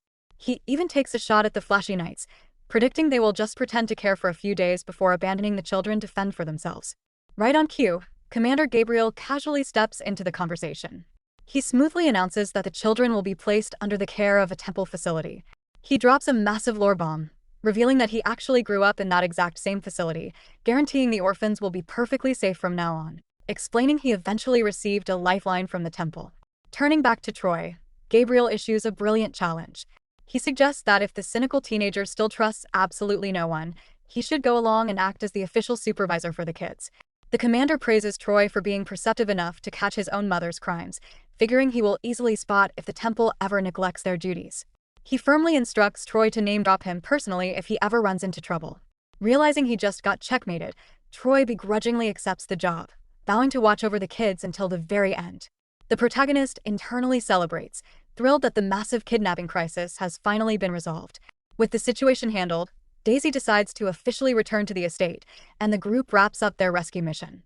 With the chaos settling down, our girl turns her attention to Gabriel, highly suspicious about how he miraculously tracked them down to a secret underground basement. The handsome knight explains that he originally visited the estate because he had something important to tell her. When he arrived, an incredibly worried Hannah mentioned her lady had not returned. He interrogated the butler for her whereabouts, headed straight to the orphanage, and was personally guided down the secret passage by her chubby, three-eyed cat. Satisfied with the explanation, our heroine asks what exactly he needed to tell her. Gabriel smoothly deflects, claiming the current bloody basement is not exactly the right vibe for their conversation. He gently takes her hand, and our girl's internal panic alarm instantly starts blaring. She wildly wonders if he is going to pull that dramatic hand-kissing stunt again. Gabriel apologizes for crashing her evening without following proper etiquette, promising to visit her formally tomorrow. Instead of kissing the back of her hand, he turns her wrist over. He leans in, pressing his face right against the exact spot where her pulse is beating, taking a deep, lingering sniff. Our heroine's brain completely short-circuits. She heavily notes that kissing the inner wrist is an outrageously intimate move, internally screaming that he is practically kissing her heartbeat. After delivering maximum romantic damage, Gabriel smoothly excuses himself and walks away. Left entirely flustered, our queen mentally roasts him for being so shamelessly aggressive when they barely just met. She furiously reminds herself that he is just a paper character moving according to strict romance fantasy algorithms, fiercely telling herself not to get swept up in his flawless looks. Despite her aggressive pep talk, she fully admits she is totally swooning. Meanwhile, from Gabriel's perspective, the romantic tension is actually a cold, calculated investigation. He notes that while rescuing the children, the supposedly emotionless lady treated them with unusual gentleness. He realizes that the only way to crack her terrifying icy facade is to deliberately cross the line and act completely out of bounds. He reflects on how her human disguise only ever slips around him and the orphans. A heavy wave of melancholy hits him as he wonders if, back when he was a helpless street kid himself, she would have extended that pale, cold hand to save him too. He quickly shuts the thought down, reminding himself that the past cannot be changed. Back with our heroine, it is finally time to collect the bill. She turns to Daisy, stating that the price for granting her wish is simply answering one question with absolute honesty. She demands to know exactly what the maid told the commander about her back at the temple. Daisy does not hesitate for a single second. She drops the absolute mother of all bombshells, calmly stating she told Gabriel that the young lady is not the real Evangeline Rohanson. Our girl's soul violently ejects from her body. Her internal monologue descends into absolute chaos, desperately screaming about how her perfect possession cover was blown without her even using the classic amnesia excuse. She heavily questions the pacing of this universe, complaining that identity reveals are strictly reserved for the series finale. Her panic reaches critical mass as she realizes Gabriel has known she is a fake this entire time, leaving her utterly baffled as to why he is still aggressively flirting with a literal possessing entity. Heavily wondering if his secret is directly related to her possession, she decides to just interrogate him tomorrow and pivots back to the current crisis. She groans internally, realizing Kana just overheard the entire explosive identity reveal. Fearing a breakdown, she asks if the little girl feels betrayed. Kana does not hesitate for a single second. She firmly states that the exact identity of the soul inside the body is completely irrelevant. The only thing that matters is that this specific lady saved her life. Our girl's heart absolutely melts at the fierce loyalty. Kana then turns a terrifying glare onto Daisy, sharply asking if the former maid plans to keep pretending she does not know the truth. Daisy meekly admits the real Evangeline is permanently gone. Finding the emotional reconciliation way too exhausting, our queen instructs Kana to take Daisy inside and give her a strict crash course on the new rules of the house. With the humans dismissed, she asks her chubby feline to fetch someone who knows about the summoning spell. Pudding immediately vanishes. A moment later, Jelly magically materializes into the room, aggressively complaining because the cat is literally biting him. Dropping the feline, the dark beast man grumbles about his shrinking patience. After confirming Hannah is taking good care of the rescued orphans, our girl asks for the new demon's backstory. The entity explains that his original soul actually belonged to an orphan who burned to death in the basement decades ago. When the original, trash-tier Malek abandoned his physical shell, the dead orphan's soul simply moved into the empty monster body. Jelly notes he vastly prefers this innocent kid over the original demon, who delighted in bullying children. The new kid shyly asks if he can receive a cute nickname like Jelly. Our heroine notes his adorable taste, but firmly decides to just keep calling him Malek. She points out that she is also currently piloting someone else's body but still has to answer to the name Evangeline, so he will just have to deal with it too. Jelly groans in the background, complaining that his own nickname is actually completely embarrassing. Pivoting to more pressing matters, Jelly reminds his boss to feed the starving entity. Assuming Malek is a carnivore, she asks what species he is. Jelly casually drops the bomb that Malek is actually a cow. Panic sets in as she realizes she has never encountered a cow beastman in a romance fantasy novel before, dramatically wondering where she is supposed to find hay in a luxury estate. Desperate, she plucks a pink petal from the massive cherry blossom tree outside and offers it to the cowboy. Malek takes a bite and enthusiastically declares it is incredibly delicious. Highly skeptical, Jelly takes a bite of his own and is stunned to find it actually tastes fantastic. The dark werewolf's internal radar pings wildly, heavily questioning if there is some sinister energy radiating from this specific tree. Completely oblivious to the dark implications, our girl happily continues shoveling pink petals into the hungry kid. Meanwhile, back inside the estate, Kana leaves to tidy her lady's room. Daisy thanks Hannah for babysitting the orphans and offers to take over so the exhausted older sister can finally sleep. Looking completely drained, Hannah confesses that her little sister was dying her entire life. She admits that even if a completely different soul is piloting her sister's body, she simply does not care. Seeing Kana smile makes her want to do absolutely anything to protect her, desperately asking Daisy if she is crazy for feeling this way. Daisy immediately bows in a deep apology, clarifying she might have been entirely wrong about her previous terrifying warning. She explains that Jelly's possessed bodies always feature a distinct red mark on the neck. Furthermore, authorities discovered that holy water instantly burns away reanimated flesh. Since Kana drank the holy water and survived perfectly intact, she must be entirely human. Hannah's mind races. She remembers Kana stubbornly refused to use a single drop of holy water to heal the nasty scar on her neck. Hannah realizes that splashing the scar would instantly reveal the horrifying truth. Just then, Kana returns for a hug. As Hannah holds the little girl close, a deeply unsettling, terrifying smile creeps across her face. She chillingly accepts that she is fully prepared to live in absolute, suffocating anxiety, just to keep her sister by her side. The next day, our heroine sits down for a formal tea time with Commander Gabriel. Eager for answers, she asks why he came to see her the previous night. The handsome knight steps forward, dropping gracefully to one knee. Looking up with intense sincerity, he asks if she will do him the absolute honor of becoming his partner. Our heroine's brain completely stalls. When she realized the commander knew about her true identity, she fully braced herself for a dramatic holy interrogation or a violent exorcism. Instead, he drops gracefully to one knee and asks her to be his partner. Totally thrown off balance, she nervously laughs, asking if he actually just wants a simple date to a ball. The handsome knight confirms it. She squints at him, heavily questioning why he would actively seek out a fake Evangeline, joking that someone must be holding a knife to his throat to force this bizarre request. The commander smoothly denies any threats, but firmly insists he has a vital reason for needing her. The narration rewinds slightly to explain the knight's underlying motives. Gabriel descended into the underground prison. He met with Bishop Melek, a terrifying figure examining a gruesome corpse on the floor. The corpse, belonging to the corrupt priest Berger, had been completely melted by holy water, yet it still twitched and moved. The bishop coldly stated that anyone who betrays God is completely abandoned by salvation, casually executing the writhing remains right then and there. Another bishop nearby mentioned the recent surge in dark magic, directly linking it to the controversial artwork that had just burned down. Bishop Malek elaborated, explaining that the painting featured a magic circle adorned with stars. She dropped a heavy lore bomb, stating that while the sun represents pure divinity, the stars are the ultimate symbol for warlocks. She noted that foolish humans, who cannot bear to look directly at the sun, often turn to the stars for easy wishes, completely ignoring the steep price that always follows.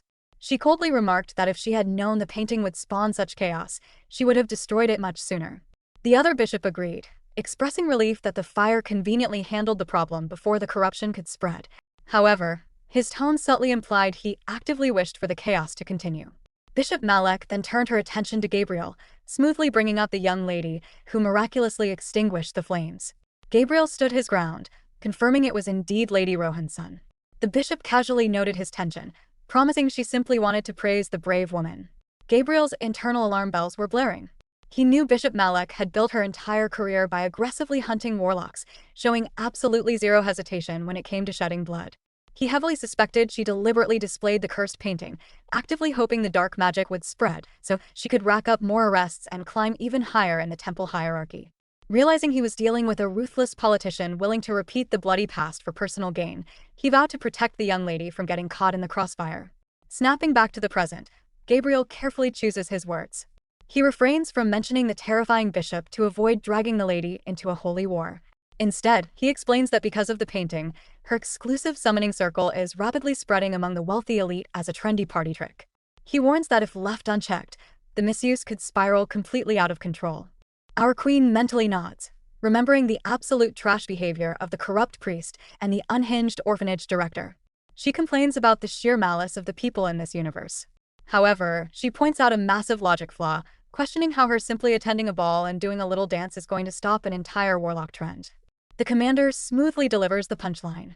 He explains that whenever she is present, the dark influence of the painting completely evaporates. He reminds her that during her visit to the temple, the massive crowd of bewitched believers completely forgot about the artwork the exact second they laid eyes on her. Our girl's brain immediately misinterprets the epic, reality-bending lore drop. She assumes she must be so incredibly hated by the spiritual realm that all the spirits actively flee the exact second she enters a room. She vividly imagines a group of ghosts seeing her walk in and immediately packing their bags in pure panic. She grumbles about standard fantasy tropes, complaining that while other transmigrators get overpowered buffs, she somehow unlocked the ultimate possession nerf. Gabriel then drops the second half of his master plan. He explains that partnering up will also provide the perfect cover story for his constant presence around her, officially preventing anyone from suspecting her true identity. He remembers a blunt conversation with Rafaela, where the pink-haired knight warned him that if he kept hovering around a suspicious noblewoman, the public would assume he was actively hunting a criminal.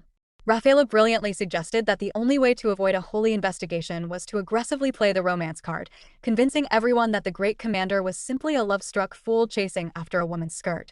Listening to his perfectly logical explanation, the protagonist quickly realizes he is suggesting a classic, fake dating contract relationship. Knowing she is trapped in a romance fantasy universe where villainous doom flags can trigger out of nowhere, she figures partnering with the purest, most upright knight in the kingdom is the ultimate survival shield. She happily agrees, officially accepting his proposal. The victorious moment is abruptly crashed by Daisy. The former maid steps in, awkwardly pointing out a massive logistical nightmare. She reveals that because the original Evangeline was so incredibly sickly, she never actually had a debutante ball, meaning she is technically not allowed to attend high society events yet. Our girl internally screams, heavily roasting the original owner for being a shut-in who failed to secure even a basic social debut, completely destroying her image of a glamorous villainess. The commander sighs, realizing they have to officially throw a debut ball before their fake dating plan can even begin, heavily noting that the road ahead just got significantly longer. Meanwhile, back at the temple, Bishop Malek is aggressively gossiping with Bishop Savannah. She notes that the usually stoic commander seems to be going through a delayed puberty, keeping massive secrets from the older men who practically raised him. Savannah chuckles, assuming the knight is simply too embarrassed to admit he is playing at love. He notes that this is the first time the famously frugal commander has ever spent money so lavishly, entirely convinced the young man has fallen head over heels for the lady. Highly intrigued by the woman who managed to completely derail the stoic knight, Bishop Malek asks for a quick review. Savannah warmly states that, if he had to describe her, he would say she directly resembles God. Malek is stunned by the massive praise, figuring that explains exactly why the holy knight fell so hard. However, her political paranoia quickly returns. She notes that a divine first impression often hides a dark true nature. Playing the role of a concerned parent, she firmly declares they need to actively investigate Lady Rohanson's character to see if she is truly worthy. With her social debut scheduled exactly 2 weeks away to perfectly coincide with the Crown Prince's 30th birthday, our heroine receives a surprisingly fatherly care package from the Count. Buying into her amnesia excuse, he sends a full squad of private tutors to reboot her high society education. Unfortunately, the academic restart is a spectacular failure. Our girl is entirely baffled, internally complaining about why everyone keeps fleeing her incredibly cozy, peaceful estate like they just walked into a horror movie. Even the dance instructor actively treats her like a biohazard, keeping a massive, awkward distance during lessons. Thankfully, the etiquette teacher possesses nerves of steel and actually stays to do her job, though her hands violently shake whenever they make eye contact. While practicing her posture with a book balanced on her head, our queen casually asks if her trembling instructor can teach her how to waltz. The terrified woman admits she only knows the absolute basics and quickly suggests practicing with Commander Gabriel instead. Right on cue, the handsome knight strolls into the room with fantastic news. He successfully secured the highly influential Marchioness of Totten to act as her official chaperone for the debut ball. He explains that the noblewoman has a chronically ill child of her own and felt deeply sympathetic toward Evangeline's tragic medical history. Arriving at the Totten estate, our heroine immediately notices the mansion is aggressively decorated with religious symbols, practically screaming devout fanaticism. Lady Totten warmly welcomes her, brushing off the gratitude by claiming she is simply paying off a societal debt and insisting the young lady should not feel burdened. The polite tea time is quickly interrupted when a tiny, frail boy shuffles into the room alongside a butler. The kid introduces himself as Raiden, politely explaining that he simply could not stay in bed while a guest was visiting. The mother immediately sends him back to his room to rest because his coughing is dangerously severe. Watching the critically ill child leave, our girl's detective radar pings. She quickly deduces the real reason the noblewoman took the chaperone job. Lady Totten completely drops the polite act, desperately confessing that she only summoned her out of pure, frantic goodwill. She begs to know the secret behind Evangeline's miraculous recovery, wanting to know exactly how she survived a supposedly incurable illness. She aggressively offers to hand over her entire estate in exchange for the cure. Our heroine feels a massive wave of guilt, heavily noting that she has absolutely zero medical knowledge and completely lacks the overpowered healing magic standard protagonists usually get. Feeling exactly like a doctor delivering a brutal death sentence, she gently admits she cannot meet the mother's expectations. Lady Totten completely refuses to accept the answer, tearfully accusing her of lying and violently begging for a miracle. Realizing the desperate mother will never take no for an answer, our girl decides to aggressively weaponize her villainous reputation. Leaning in, she drops a terrifying whisper, asking the devout woman if she is willing to completely abandon the sun god and make a deal with a literal demon. The religious noblewoman is absolutely horrified. The terrifying bluff works flawlessly, completely stunning the desperate mother into absolute silence. Later, the protagonist catches up with Gabriel. She brutally roasts herself, explaining she had to play the ultimate villain card just to get the desperate mother to back off. The commander sighs and drops a massive, heartbreaking lore bomb. He explains that holy water has absolutely zero effect on the sick boy. Because the sun god supposedly shines equally on all things, the temple aggressively labels anyone immune to holy water as completely cursed or abandoned by the divine. To make matters infinitely worse, the temple authorities completely cut off Lady Totten's holy water supply purely to avoid nasty public rumors. Gabriel gently suggests they find a brand new chaperone, deeply believing the devastated mother should just spend her remaining time peacefully with her son. Our girl completely agrees, heavily hoping she can secure a slightly less tragic +1 for her upcoming debut. The estate living room looks like a luxury boutique threw up everywhere. Our heroine stares at the endless racks of clothing, having a fresh revelation about the sheer financial power of a romance fantasy male lead. She notes these wealthy knights drop astronomical amounts of cash on the female lead as a casual daily routine.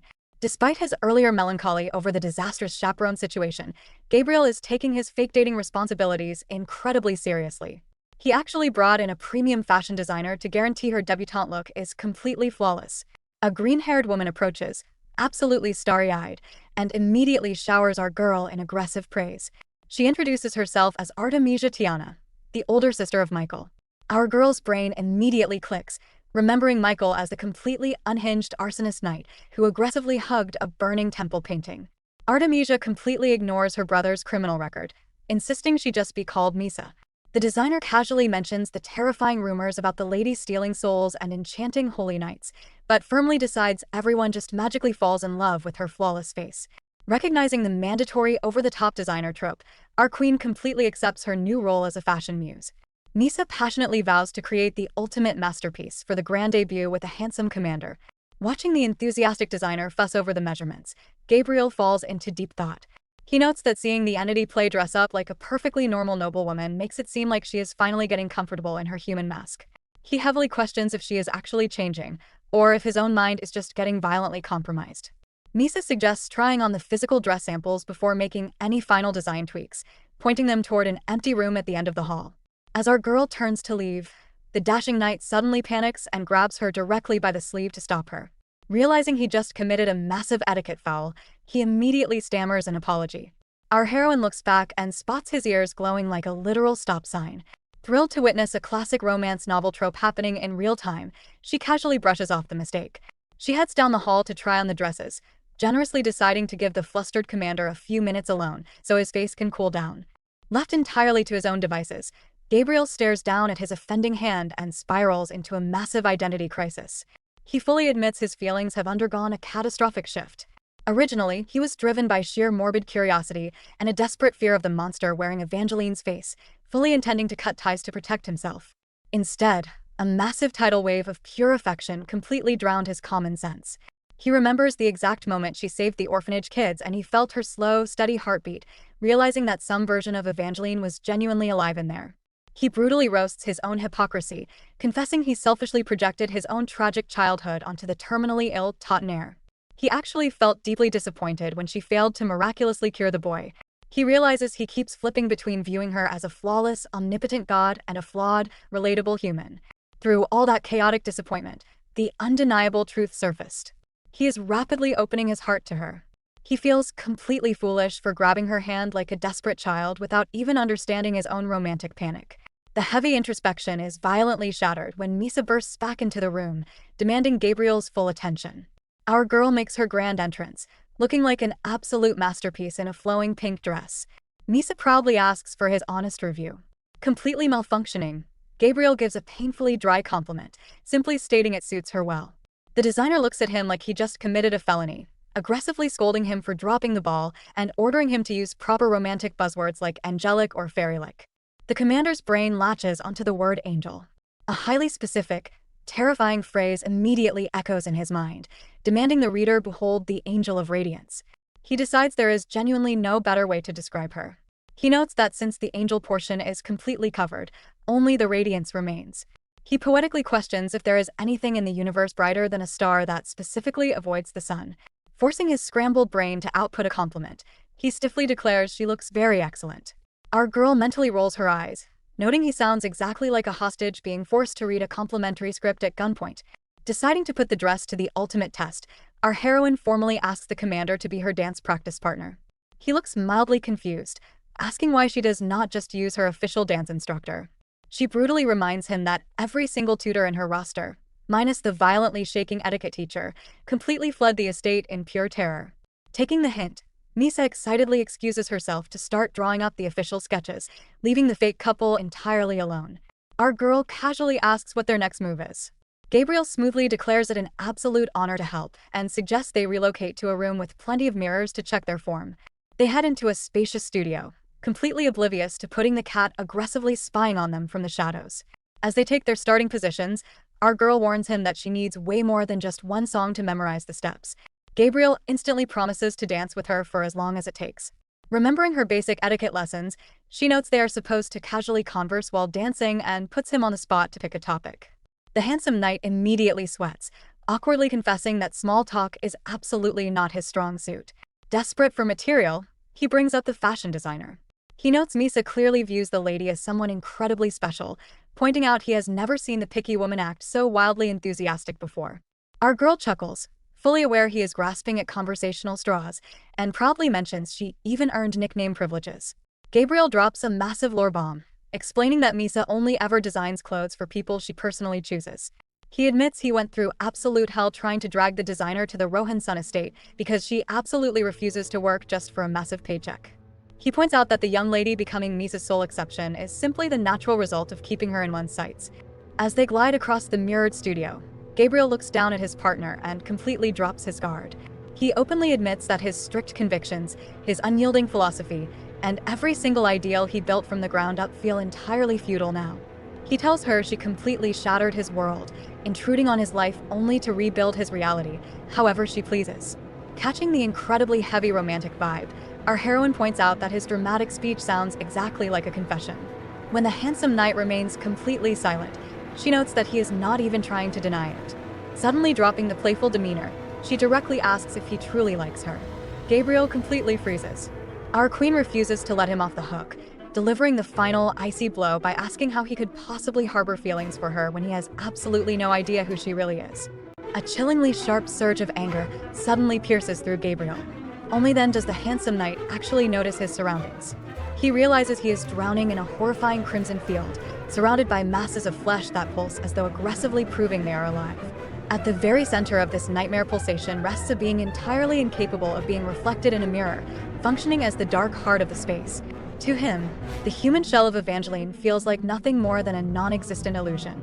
The sensation of her hand clasped in his own feels chillingly identical to holding the hand of a literal corpse, violently dragging his mind back to a childhood trauma of running with a dead child strapped to his back. Cutting through the grim atmosphere, our girl bluntly points out the massive logic flaw in his romantic pursuit.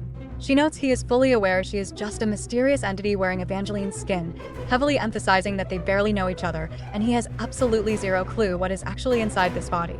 She casually dismisses his entire display of affection as completely ridiculous. In his mind, the commander compares her to a majestic star suspended high in the sky, believing that if she were to ever fall and touch the ground, the entire world would violently shatter under her light. Yet, the crushing reality finally hits him. He realizes that even fallen stars become nothing more than common rocks upon impact, heavily admitting his entire strategy was born from a vulgar, selfish desire to drag that pristine star down to his level. Our heroine flashes a smile and gently places a hand on his shoulder. She firmly sets the boundaries of their fake dating contract, telling him they only need to maintain a reasonable working relationship and help each other out when necessary. She casually admits she actually likes him well enough, but mentions she is feeling incredibly exhausted. Officially pulling the plug on their dance practice, she wishes the commander a pleasant night and makes her grand exit. Stepping outside into the fresh air, our queen immediately slaps a hand over her mouth, feeling violently nauseous. She spirals into a massive internal panic, heavily regretting her earlier assumption that the knight simply had a crush on her. Her mind violently replays his intense words about shattering and rebuilding her reality. She realizes with horrifying clarity that his expression was absolutely not the blissful face of a man falling in love, but rather a man being completely crushed beneath the weight of unbearable guilt. It was never a romantic confession, just pure, self-inflicted psychological torment. She desperately wishes he had just delivered standard, cheesy sweet nothings with that flawlessly sculpted face. If he had, she could have comfortably treated it as a paper-thin romance, easily writing him off as a generic male lead mindlessly fulfilling his assigned role. Instead, the raw, heavy emotions hiding behind his desperation feel completely suffocating. The fun, detached excitement of living inside a novel suddenly evaporates, replaced by a crushing reality check that makes her very footsteps feel incredibly heavy. She visualizes the black text of the original novel, violently sprouting limbs and transforming into a swarm of ants, crawling up her arms in endless lines until she can vividly feel their terrifying presence against her skin. Desperate to maintain her sanity, she launches into an aggressive mental pep talk, She fiercely reminds herself she has survived this possession just fine so far and firmly dictates that absolutely nothing is going to change. Rationalizing that she is still just trapped in a standard romance fantasy universe, she firmly vows to never actually fall in love with him. She stubbornly decides her only mission is to play along just long enough to dodge her villainous doom flags, firmly concluding there is absolutely zero reason to let her heart waver now. Meanwhile, as Gabriel leaves the practice room, he runs straight into Kana and her chubby feline companion Pudding. The fiercely protective little redhead immediately goes on the offensive. Noting his completely drained complexion, Kana bluntly asks if he saw the horrifying truth too. She ruthlessly roasts the supposedly fearless knight, heavily mocking his incredibly weak stomach for completely failing him. When the handsome commander remains totally silent, Kana casually challenges him, suggesting that if he is secretly jealous of her for being so deeply cherished by their lady, he is going to have to try significantly harder. Flashing a highly intimidating smile, she orders him to speak his mind clearly. She sharply points out that the heavy emotion drowning his heart is way too massive to be quenched by a simple well, accurately labeling him as the type of unhinged guy who would dive headfirst into the freezing ocean instead. Kana brutally reminds him that Daisy already delivered the horrifying spoiler that their boss was never an ordinary human to begin with. She admits she was absolutely terrified when her lady previously searched for the official report, confessing she deliberately threw the paperwork away specifically because she feared someone would read Gabriel's dark notes. Kana heavily questions why he is only hitting the panic button now. She sarcastically asks if he genuinely expected their terrifying boss to sprout angelic wings, or if he is simply throwing a massive tantrum because the real entity does not match the perfect, fake image he constructed in his own head. Internally, the little girl coldly calculates that if the commander fails this psychological trial, she will officially secure her spot as the absolute only person in the world capable of loving her lady completely. She admits that monopolizing that affection would make her incredibly happy, yet part of her genuinely wishes for her lady's circle of cherished people to grow. Returning her terrifyingly perceptive gaze to the night, Kana lays down the absolute law. She firmly informs the commander that if he truly wishes to love their lady, he must learn to endure everything. She chillingly declares that he has to actively fall in love with the sheer terror itself, because only then will he ever be worthy of receiving her love in return. The handsome commander is trapped in his usual, highly traumatizing nightmare. His mind rewinds to a terrifying childhood memory where a speeding carriage brutally crushes a small child. The crowd completely ignores the tragedy, screaming that the slum kid is cursed. A younger Gabriel straps his dying friend to his back, desperately sprinting toward the temple for a miracle. Reaching the sanctuary, a local priest bluntly shatters his hope, coldly claiming he cannot help because he wasted the remaining holy water on a colleague's fractured ankle. Staring in absolute shock, young Gabriel feels his friend's fading heartbeat against his back. The dying rhythm feels terrifyingly familiar, perfectly matching our heroine's chillingly faint pulse. A ghostly hallucination of our girl suddenly appears, softly promising to help. He jolts awake instantly. Rafaela casually points out that nodding off mid-conversation is a new low for him, noting he must be entirely drained. He brushes off the concern and demands a recap of whatever administrative disaster they were just discussing. The pink-haired knight drops the bad news. Bishop Merrick explicitly summoned the unhinged arsonist knight Michael, but Michael threw a massive tantrum, absolutely refusing to leave until he reported to the commander first. Rafaela complains that the fanatic has been acting aggressively irreverent lately, loudly declaring he would rather serve the young lady than the sun god. She heavily assumes Bishop Javania spilled the tea about Michael's fiery obsession, since the old man was the only other person who witnessed the temple painting burn. She warns that if Michael keeps acting like a complete lunatic, he is going to get permanently booted from the Holy Order, brutally roasting Javania for being a selfish hypocrite with absolutely zero loyalty. Gabriel firmly defends Zavania, pointing out that despite his flaws, the older bishop was the exact person who gave a furious, traumatized slum child a warm bed in an orphanage. Internally, he adds a heavy dose of depression, noting that the one child who actually needed the help the most had already expired. Shifting his focus, the commander personally interrogates the green-haired knight, demanding to know why he suddenly swapped religions. Michael gets dangerously serious, admitting that he looked directly into the young lady's real eyes and saw something far more visceral than the creepy patterns on the cursed artwork. He bluntly describes her gaze as being completely filled with red fibers, looking exactly like raw blood and guts. Gabriel's blood runs cold as he realizes the boy witnessed the exact same eldritch nightmare he did. His mind flashes back to Kana's chilling warning that truly loving their terrifying boss requires aggressively embracing the terror itself. He heavily questions how Michael can worship a literal horror show, but the boy cheerfully explains that our queen saved his life, instantly earning his absolute devotion. The handsome knight spirals into an existential crisis. He notes that the fiercely loyal Kana and the previously terrified Daisy both completely surrendered their sanity the exact second our heroine saved them. Since the tragic death of his childhood friend is permanently locked in the past, Gabriel realizes our girl can never actually grant him a dramatic rescue. He wonders if missing his chance at salvation is exactly why he struggles to fully accept her terrifying true nature. Aggressively slapping the brakes on his mental breakdown, he focuses entirely on surviving Bishop Malek.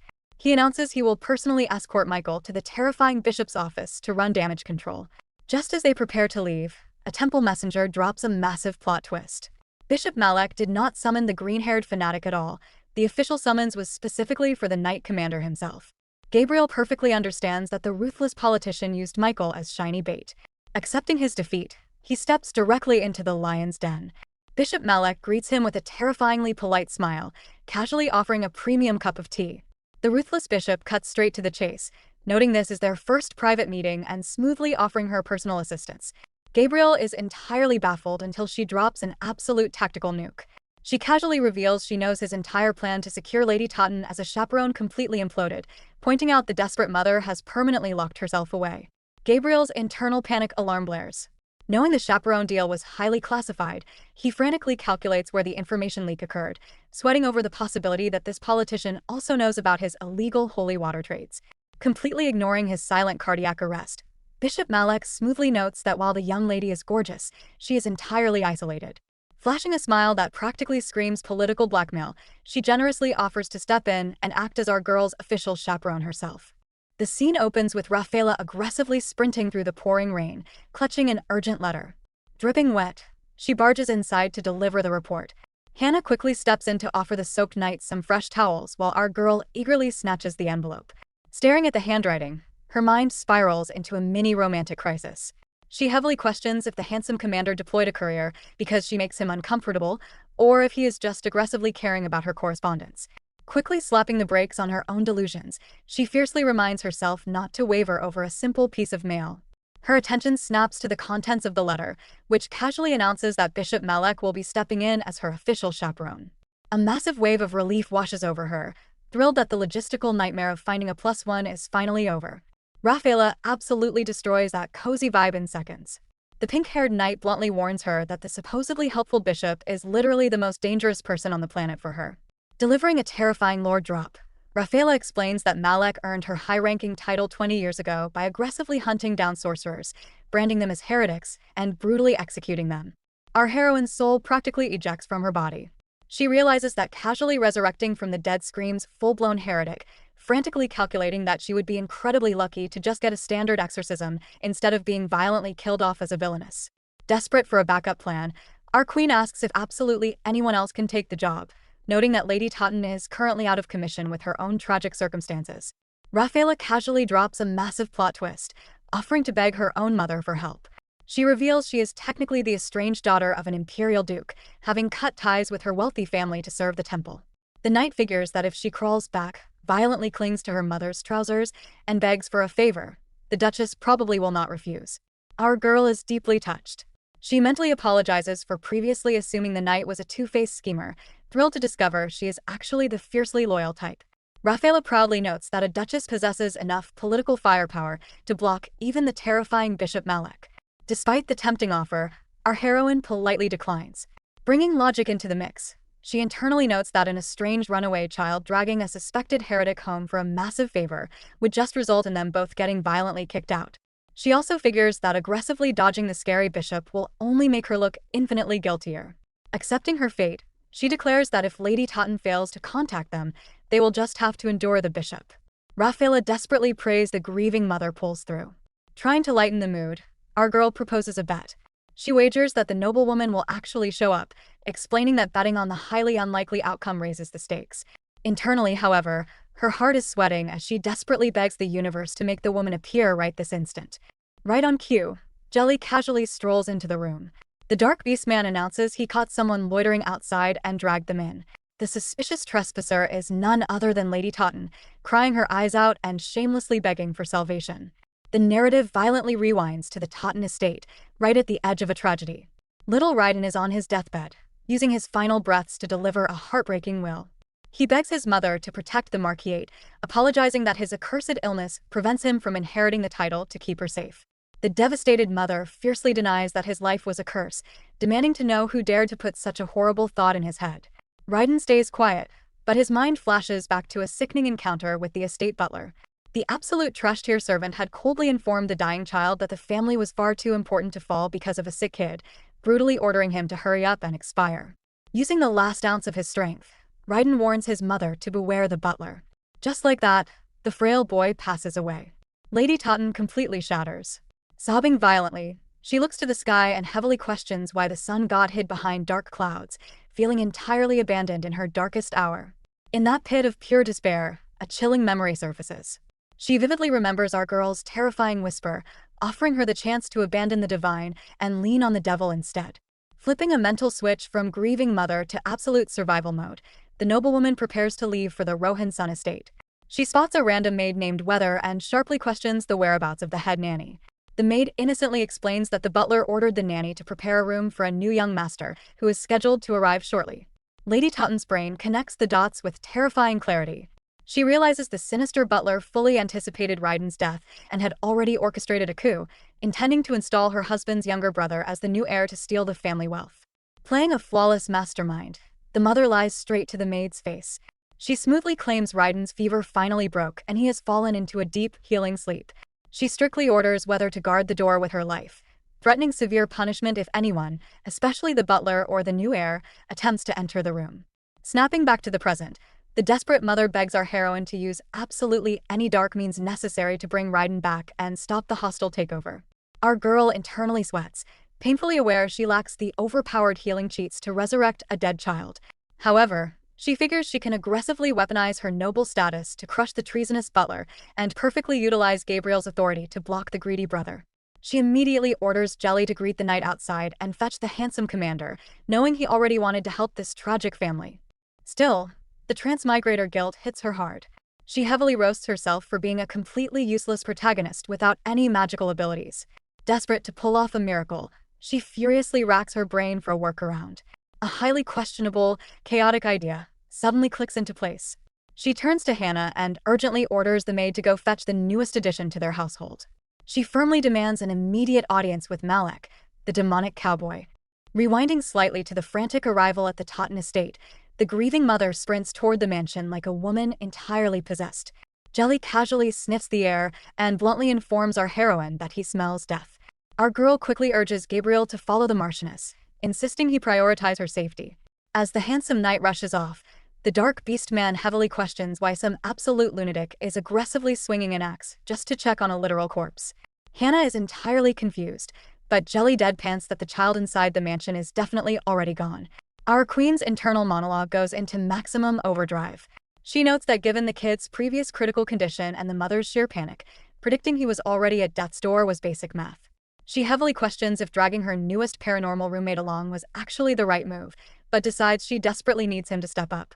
Shifting to a quick flashback, our heroine corners the demonic cowboy.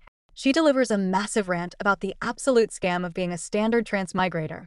She complains that she was sucked into this novel entirely against her will, completely lacks overpowered healing magic, and is surviving purely on vibes and guesswork. She points out that reviving the boy with her own power is physically impossible.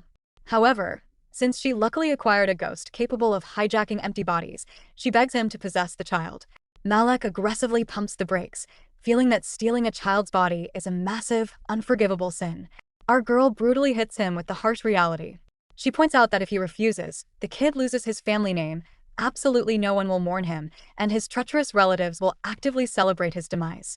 She gestures toward the greedy uncle outside who is currently trying to devour his own nephew's estate. Watching Diaz act like premium trash, boldly mocking the silence of the room and grinning over his impending inheritance, the ghost's moral compass violently pivots. Absolutely disgusted by the wicked bastard, he agrees to the possession. Flawlessly executing the paranormal heist, Malek slips into the empty vessel. The loyal maid holding the body nearly goes into cardiac arrest as the supposedly deceased boy suddenly moves and opens his eyes. Out in the hallway, Diaz completely loses his mind. He aggressively screams at the corrupt butler, demanding to know why the kid is still breathing and accusing the servant of feeding him fake news. The butler is equally paralyzed in shock, stammering that a resurrection is completely impossible. Our heroine finally arrives on the scene, commanding absolute authority. She gently orders the grieving mother to step back and instructs Hana to open the door. As the heavy wooden door swings wide, Lady Totten violently trembles.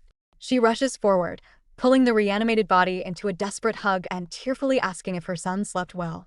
Playing his part flawlessly, the demonic cowboy claims he was sleeping soundly but woke up because of a strange, obnoxious noise outside his room. Diaz violently rejects the wholesome reunion, aggressively accusing the boy of lying and screaming that the kid was definitely dead a second ago. Our queen steps up to absolutely destroy the uncle's logic. She brutally roasts him, questioning how he could possibly know the child was dead when he never even checked the heartbeat. She coldly points out that he was just desperately waiting for his nephew to expire and fully intended to finish the job himself if nature proved too slow. Completely losing whatever fragile temper he had left, Diaz charges at our heroine. He raises a hand to slap her, aggressively demanding to know who she thinks she is and screaming that outsiders need to stay out of family business. Before he can even complete the swing, Gabriel effortlessly catches the man's wrist. The handsome commander's eyes are practically made of ice as he firmly clarifies the hierarchy. He states she is Lady Evangeline, the Marchioness is her official chaperone, and he is her debutante partner. Gabriel delivers the ultimate verbal smackdown, declaring that the only actual outsider in the hallway is the unhinged lunatic threatening the estate's heir with an axe. Gabriel smoothly offers to drag Diaz away into the custody of the Farah Rose Knights. Lady Totten firmly rejects the offer, declaring that since this is a succession crisis, the family will handle the punishment internally. She chillingly vows to use the opportunity to weed out the massive number of traitors hiding in her mansion. Our heroine mentally applauds the decision. Knowing the terrifying Bishop Malek is likely pulling the strings behind the scenes, she figures keeping the uncle locked up in the estate is much safer than handing him over to temple-affiliated knights. Gabriel respects the mother's wishes and offers his future assistance. Sometime later, the dust finally settles. Lady Totten turns to her loyal maid, praising her for bravely protecting her son.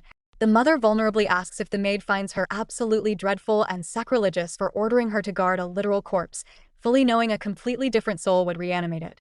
The maid smiles warmly and shares a tragic piece of backstory. She explains that in her home village, an old grandmother raised a wooden doll because her real son went to war and never came back. While the village labeled the woman crazy, the maid understood that if the son had returned even just as an empty shell, the grandmother would have been overjoyed. She firmly states she does not find the Marchioness strange in the slightest, and politely requests to continue serving the young master. The mother is deeply moved and gratefully accepts. Wrapping up the chaotic evening, our heroine checks in with Gabriel, casually asking if things worked out the way he wanted. The handsome knight internally marvels at the situation, noting that this deeply flawed, messy miracle felt like something straight out of a dream. The kid casually mentions that the lady calls him Malek, so the knight can use whatever name feels comfortable. Watching the group interact, Gabriel's mind briefly flashes back to the crushing weight of the dead child he once carried on his back. For a fleeting, beautiful moment, he feels a spark of genuine hope. He realizes that if he stays by our girl's side, he might eventually be free from his suffocating guilt. He looks at our queen with absolute sincerity, vowing that he will never forget this moment and thanking her from the bottom of his heart. Malek officially decides to crash at the Totten estate until the young heir's position stabilizes, looking genuinely heartbroken as he bids a highly emotional farewell to the estate horses. Our girl notes that since he is technically a cow beast man, his deep affinity for livestock makes perfect sense. Lady Totten fusses over her newly resurrected son, gently reminding him to stay warm. Malek politely agrees, but our heroine's transmigrator guilt kicks in. She realizes forcing an innocent ghost to awkwardly roleplay with a total stranger is incredibly uncomfortable, mentally vowing to sneak him a massive buffet later as an apology. Gabriel steps in with a tactical warning, advising the Marchioness to keep the miraculous recovery classified since the temple is aggressively monitoring the family. The mother firmly agrees, casually mentioning she will see everyone at the Imperial Palace tomorrow. Heading back, Gabriel confidently declares the chaperone crisis officially resolved. Rafaela sighs in pure relief, absolutely thrilled she no longer has to grovel at her terrifying mother's feet. Our queen mentally notes the estranged duchess must be an absolute menace if a fearless knight is this scared of her. Back at the mansion, Kana eagerly greets them, announcing that Mrs. Dorian has arrived for a last-minute imperial etiquette cram session. The protagonist mentally sweats, panicking about learning high-stakes royal manners right before the banquet, and quickly heads inside. Left in the courtyard, Jelly violently pinches his nose. He complains to Hana that the etiquette tutor reeks of heavy medication, bluntly labeling the woman a total junkie. When Hana admits she smells nothing, Jelly casually roasts her human senses before announcing he is completely exhausted and heading off for a well-deserved nap. Meanwhile, Gabriel and Rafaela stroll into the temple and are instantly ambushed by Bishop Savannah. The older man smoothly notes the commander's intense dedication to Lady Rohanson's upcoming debut. Savannah casually drops the bait, mentioning he heard Bishop Malek generously volunteered to act as her chaperone. Reading the manipulative political play instantly, Gabriel lies straight through his teeth. He claims he actually requested Duke Paul to take the chaperone job so they would not bother the busy Bishop Malek. Rafaela violently flinches at the massive lie, but Gabriel subtly signals behind his back for her to play along. Savannah totally buys the bluff, wishing them luck before Gabriel smoothly excuses himself to prepare his knights. Out of earshot, Rafaela demands to know why her stoic commander just blatantly lied to his childhood savior. Gabriel solemnly admits his top priority is now protecting Lady Rohanson. The narrative rewinds slightly to reveal Gabriel's recent covert operations. After the Totten estate chaos, Gabriel asked Jelly to sniff out any temple spies lurking nearby. Jelly confirmed a massive ambush presence and casually mentioned the junkie etiquette tutor was a temple plant currently being handled by Pudding. Gabriel realized the temple manipulates addicts using expensive holy water and desperately begged Jelly to neutralize the outside spies so the miraculous resurrection remained secret. Jelly begrudgingly agreed to play pest control, noting that mind manipulation is exactly the three-eyed cat's specialty anyway. Snapping back to the present, Gabriel delivers a chilling warning, strictly ordering Rafaela not to trust a single high-ranking temple official. From Bishop Savannah's perspective, the older politician is actively stressing out over Gabriel's secrecy. He confirms he personally planted Doreen to investigate our heroine, completely baffled as to why the tutor has ghosted him. Knowing her holy water addiction is way too severe for her to actively betray the temple, he heavily questions if the mysterious noblewoman somehow brainwashed her. Desperate to secure his cozy spot under Bishop Malek's rising regime, Savannah anxiously prays for a spy report before it is too late. Back at the Rohanson estate, our girl executes a flawless curtsy. Doreen bursts into dramatic tears, aggressively praising her absolute perfection and declaring the Imperial Highness will be completely dazzled. Our queen totally misreads the situation, assuming the terrified tutor is just aggressively sucking up to avoid getting fired in a brutal job market. Kana fiercely confirms her lady looks magnificent. Since every other instructor fled in pure terror, our heroine figures she basically dumped all her survival skill points directly into etiquette, joking that lounging around as a high society noble might actually be her true calling. Her peaceful delusion shatters when Doreen suddenly drops to her knees, looking completely dead behind the eyes. Possessed by Pudding's mind control, the junkie tutor begins chanting cultish madness. She demands everyone glorify, praise, and worship Lady Rohanson if they desperately wish to extend their pathetic lives. Our girl stares at the groveling woman in pure confusion, totally unaware her chubby cat is operating the tutor like a fleshy meat puppet. Before she can even process the unhinged worship session, the butler bursts in with a massive plot twist. He formally announces that Count Rohanson has requested her presence. Our heroine's soul immediately leaves her body, wildly panicking over why her supposedly absentee father is suddenly spawning out of nowhere right before her big debut. Our girl is currently suffering through an incredibly awkward dinner. Her absolute trash of a father went on a business trip out of nowhere, returned out of nowhere, and summoned her for a meal out of nowhere. She just wanted to eat in peace. Mentally roasting the man for being completely self-centered, she heavily questions where this energy was when he was actively avoiding her. She figures it is no wonder the original Evangeline grew up to be a villainess, deeply regretting not dragging Kana or Daisy along as a human shield. The tense atmosphere shatters when a passing maid drops a plate. The terrified servant drops to her knees, aggressively apologizing and promising to clean it up right away. Our heroine mentally sighs, noting this exact horror movie reaction is precisely why she has been strictly eating in her room lately. Desperate to avoid a background soundtrack of screaming and breaking china, she calmly dismisses the maid. Looking down at her plate, our queen notices the main course is rare meat. She absolutely despises bloody food and fishy smells. Usually, she outsources this problem to her loyal staff, but she figures she cannot exactly ask a ghost cow to eat her dinner for her today. Not wanting to get scolded for being a picky eater either, she strictly orders the maid not to ignore the fresh cut on her hand, telling her to get it treated by the butler, and pass the word to the kitchen that she prefers her meat fully cooked. As the maid scurries away, our girl mentally prays for a hearty fruit salad next time. The count breaks the silence, noting that she has become quite presentable. Our heroine is completely baffled by the sudden compliment. He bluntly clarifies that she actually looks human now. Realizing he means she cleaned up well, she smoothly credits the terrified etiquette tutor for the upgrade. The count then pivots to business, mentioning the upcoming banquet. He expects her to behave perfectly and casually drops the bomb that he is attending the celebration as well. Our girl hits the internal panic button, wildly assuming he wants to walk in together, and fiercely declaring she already has Gabriel as her partner. Sassing him completely, she points out that it has been quite a while since they last saw each other, suggesting he should probably greet his daughter properly since they have not spoken since her literal funeral. She notes his visible discomfort, figuring the trash father actually has a guilty conscience for abandoning his resurrected child. She demands to know the real reason for this pointless dinner. The Count reveals that the Duke of Holsaken, her maternal grandfather, will be at the banquet. He strictly orders her to strengthen their ties with the Duke. Our queen remembers the dark family lore, recalling that the Count previously pocketed the massive dowry, causing the maternal family to completely cut ties. Now, he expects her to clean up his financial mess. The Count delivers the ultimate greedy punchline, explaining that the Duke is rumored to be on his deathbed. He wants her to swoop in and claim the massive inheritance since she is fully entitled to it. Our heroine is utterly disgusted, marveling at the sheer unadulterated human garbage sitting across from her.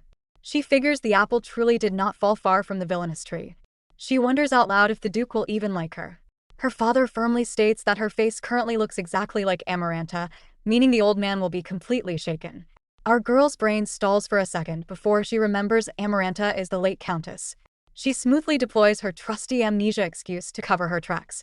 Suddenly, the puzzle pieces click together. She realizes the creepy portrait in the storage room was actually the mother, not just a gender-swapped Evangeline, totally understanding why the original painter sprinted away in pure terror. Her mind instantly drafts a classic family regret storyline. She figures she is way too old for a heartwarming child-rearing redemption arc, embracing her evil persona. She accurately predicts the plot. She assumes she will approach the Duke with shady motives. The wise old man will see right through her, reject her, and adopt Kana instead since she is the fated female lead. She pictures this perfectly, absolutely thrilled by the idea of Kana swooping in to get satisfying revenge on her. Desperate to secure her cooperation, the Count offers a blank check, telling her to name absolutely any price she desires if she successfully pulls off the heist. Our queen internally notes that her only true desire is avoiding a brutal villainous death, but she knows he cannot grant that. She casually tells him she will think about a material reward instead. The Count stands up, instructing her to visit his office after the meal to receive a specific item, and swiftly exits. Later in the office, the father hands her a small ornamental dagger, explaining it is a decorative gift for the crown prince. She inspects the bladeless weapon, smartly noting she will have her holy knight inspect it for any tampering before the event. The Count tells her to do as she pleases, declaring his business is finished and casually mentioning they will travel to the banquet separately to avoid drawing attention. Our heroine brutally roasts his hit-and-run parenting, pointing out how ridiculous it is that he is leaving the exact second he arrived. The terrified father bluntly admits he has absolutely zero desire to stay in this cursed mansion. He aggressively demands she stop mailing him pages from his dead wife's diary that are completely loaded with foul curses. Flashing a highly toxic smile, she mockingly calls the curses a heartfelt confession of love, noting he would not know the difference since he never actually read it, and cheerfully blames her amnesia for the mix-up. As the Count storms out of the office, his internal terror completely takes over. He is violently shaken, realizing the entity has perfectly adapted to his daughter's body and is flawlessly pretending to be human. He chillingly notes that the monster is slowly, methodically assimilating the entire estate into its own domain, utterly terrified of its ultimate purpose. Desperate to escape, he sprints down the hallway, only to encounter a brand new nightmare. He spots the junkie etiquette tutor standing in the corridor, clapping her hands and chanting like a possessed cultist, demanding everyone worship, revere, and kneel before her lady without defiance. The Count scrambles past the unhinged woman, sprinting for the exit. Glancing outside, he notices the massive cherry blossom tree looks impossibly more lush than before. Utterly convinced he is about to be consumed by the horrific entity left behind, he firmly resolves that he must find a way to drive the monster out if he ever wants to truly escape. Kana looks out the window, complaining about the heavy rain. She clarifies she actually likes the weather just fine, but would be utterly devastated if her lady's flawless dress got ruined by the mud. She fiercely insists her boss looks absolutely beautiful and must be protected from the elements at all costs. The moment the preparation is officially declared finished, the exhausted designer, Misa, violently sways and faceplants straight into the floor. Our heroine is entirely baffled, assuming the girl just expired on the spot. Hannah smoothly clarifies that Misa has not slept in days because she was desperately modifying the dress on such incredibly short notice. Feeling incredibly guilty for overworking the poor woman, our girl asks Kana to drag her to a guest room so she can rest.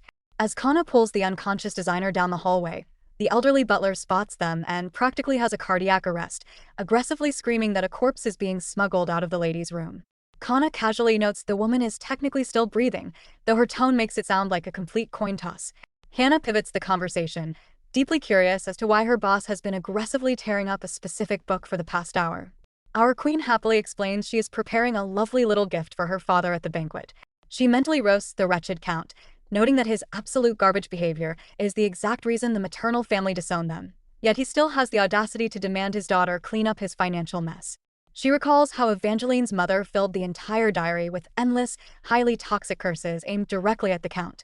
Our heroine proudly admits she has been ripping out pages and mailing them to her father every single time she needed a favor.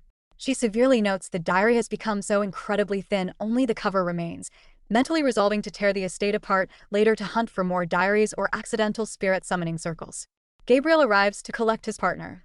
He is completely stunned, formally declaring she looks even more dazzling than their last meeting and intimately confessing he genuinely thought a star had fallen right before his eyes.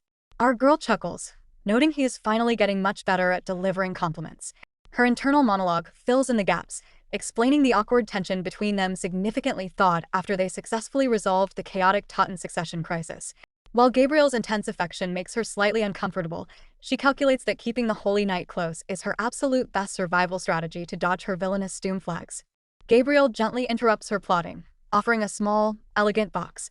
He explains that wearing floral ornaments is currently the high society trend and proudly presents a stunning flower crafted entirely out of rubies.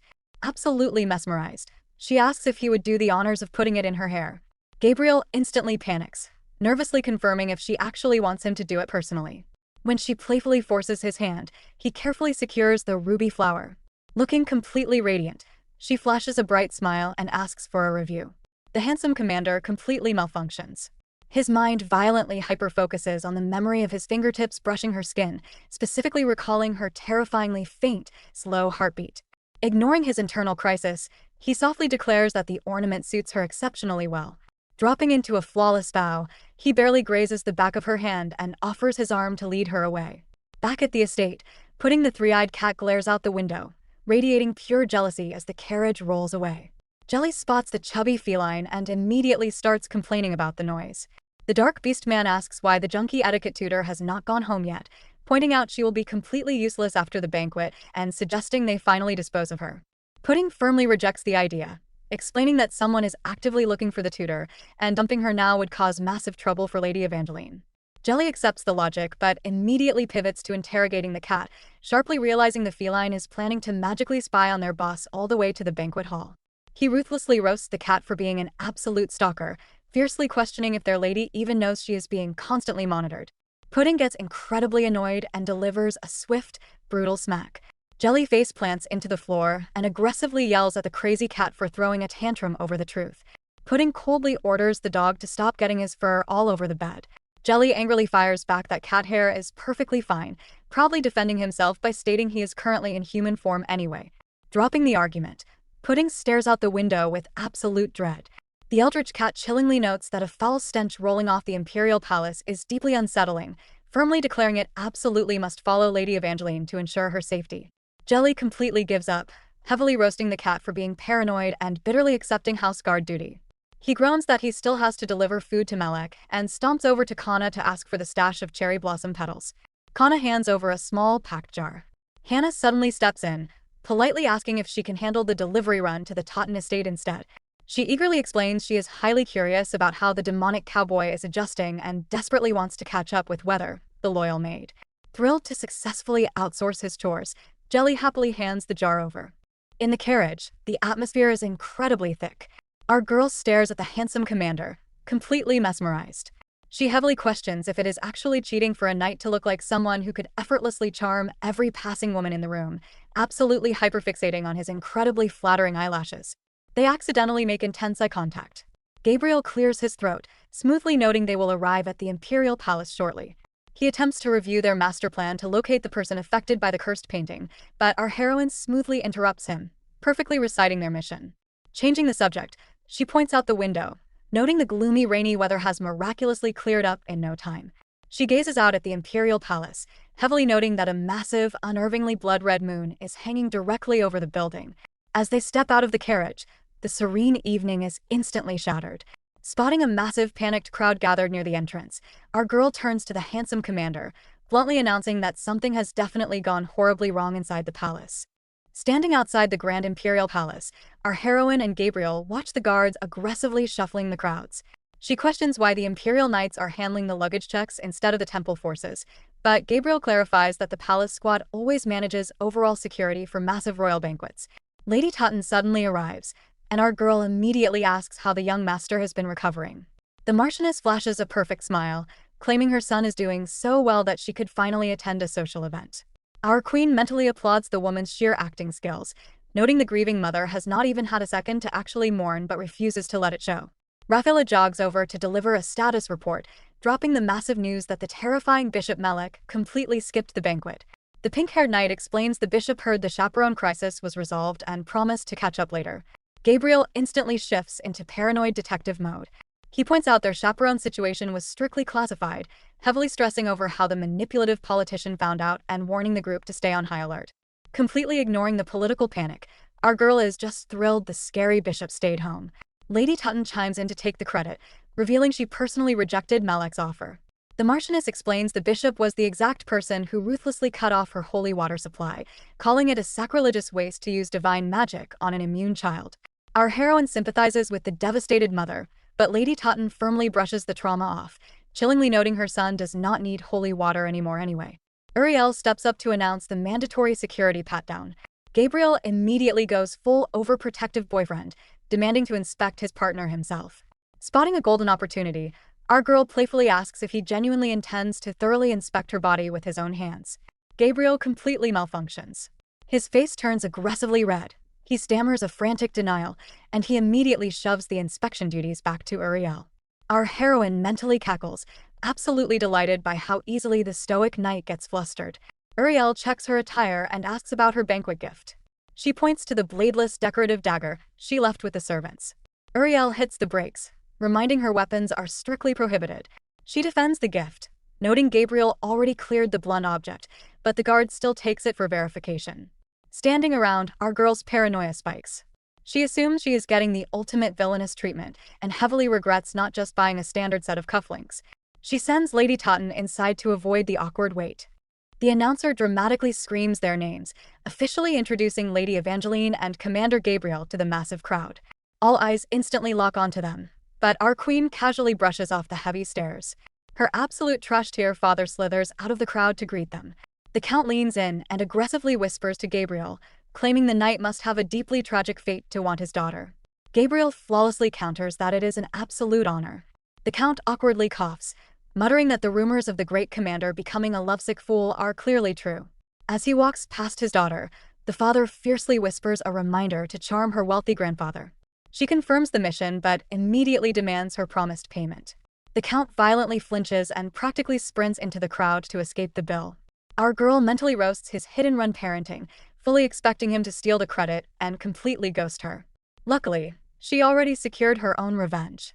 She smugly reveals she slipped a highly toxic cursed talisman directly into his pocket, fiercely praying he trips flat on his face and totally embarrasses himself. Gabriel misreads the entire situation, noting she seems to get along well with her father. She mentally rolls her eyes, clarifying their interests just temporarily aligned. Remembering the tragic diaries, she notes the count is absolute garbage, and the original Evangeline rightfully despised him for mistreating her mother. Gabriel pivots to their royal duties, asking if she knows the imperial family. Lady Tutton steps in with the VIP gossip. She points out the crown prince at the center table, flanked by the imperial granddaughter Jeremiah and the grandson Oratorio. The Marchioness drops a massive political spoiler, revealing the emperor is completely skipping a generation to hand the throne directly to Oratorio. Armed with the family tree, our heroine and Gabriel step up to congratulate the crown prince. The royal takes one look at her, and his soul violently tries to eject from his body. Staring at her flawless face, he fully believes the terrifying rumors, feeling like he is looking at a perfectly sculpted monster mimicking divine authority. Trembling like a leaf, he stammers out a greeting, actively hallucinating our girl growing into an intimidating giant looming over him. Completely oblivious to his internal horror movie, our queen politely presents the decorative dagger as a birthday gift. Staring at the weapon, the crown prince's paranoia hits critical mass, and he vividly hallucinates her violently plunging the blade straight into his chest. And that's the end for today's recap. If you had fun, hit subscribe and turn on notifications. Your support keeps the recaps coming. Choose your next binge. At the top is a crowd pleaser, and the bottom is the latest chaos drop. Thanks for watching. Stay comfy, keep your popcorn ready, and I'll see you in the next one.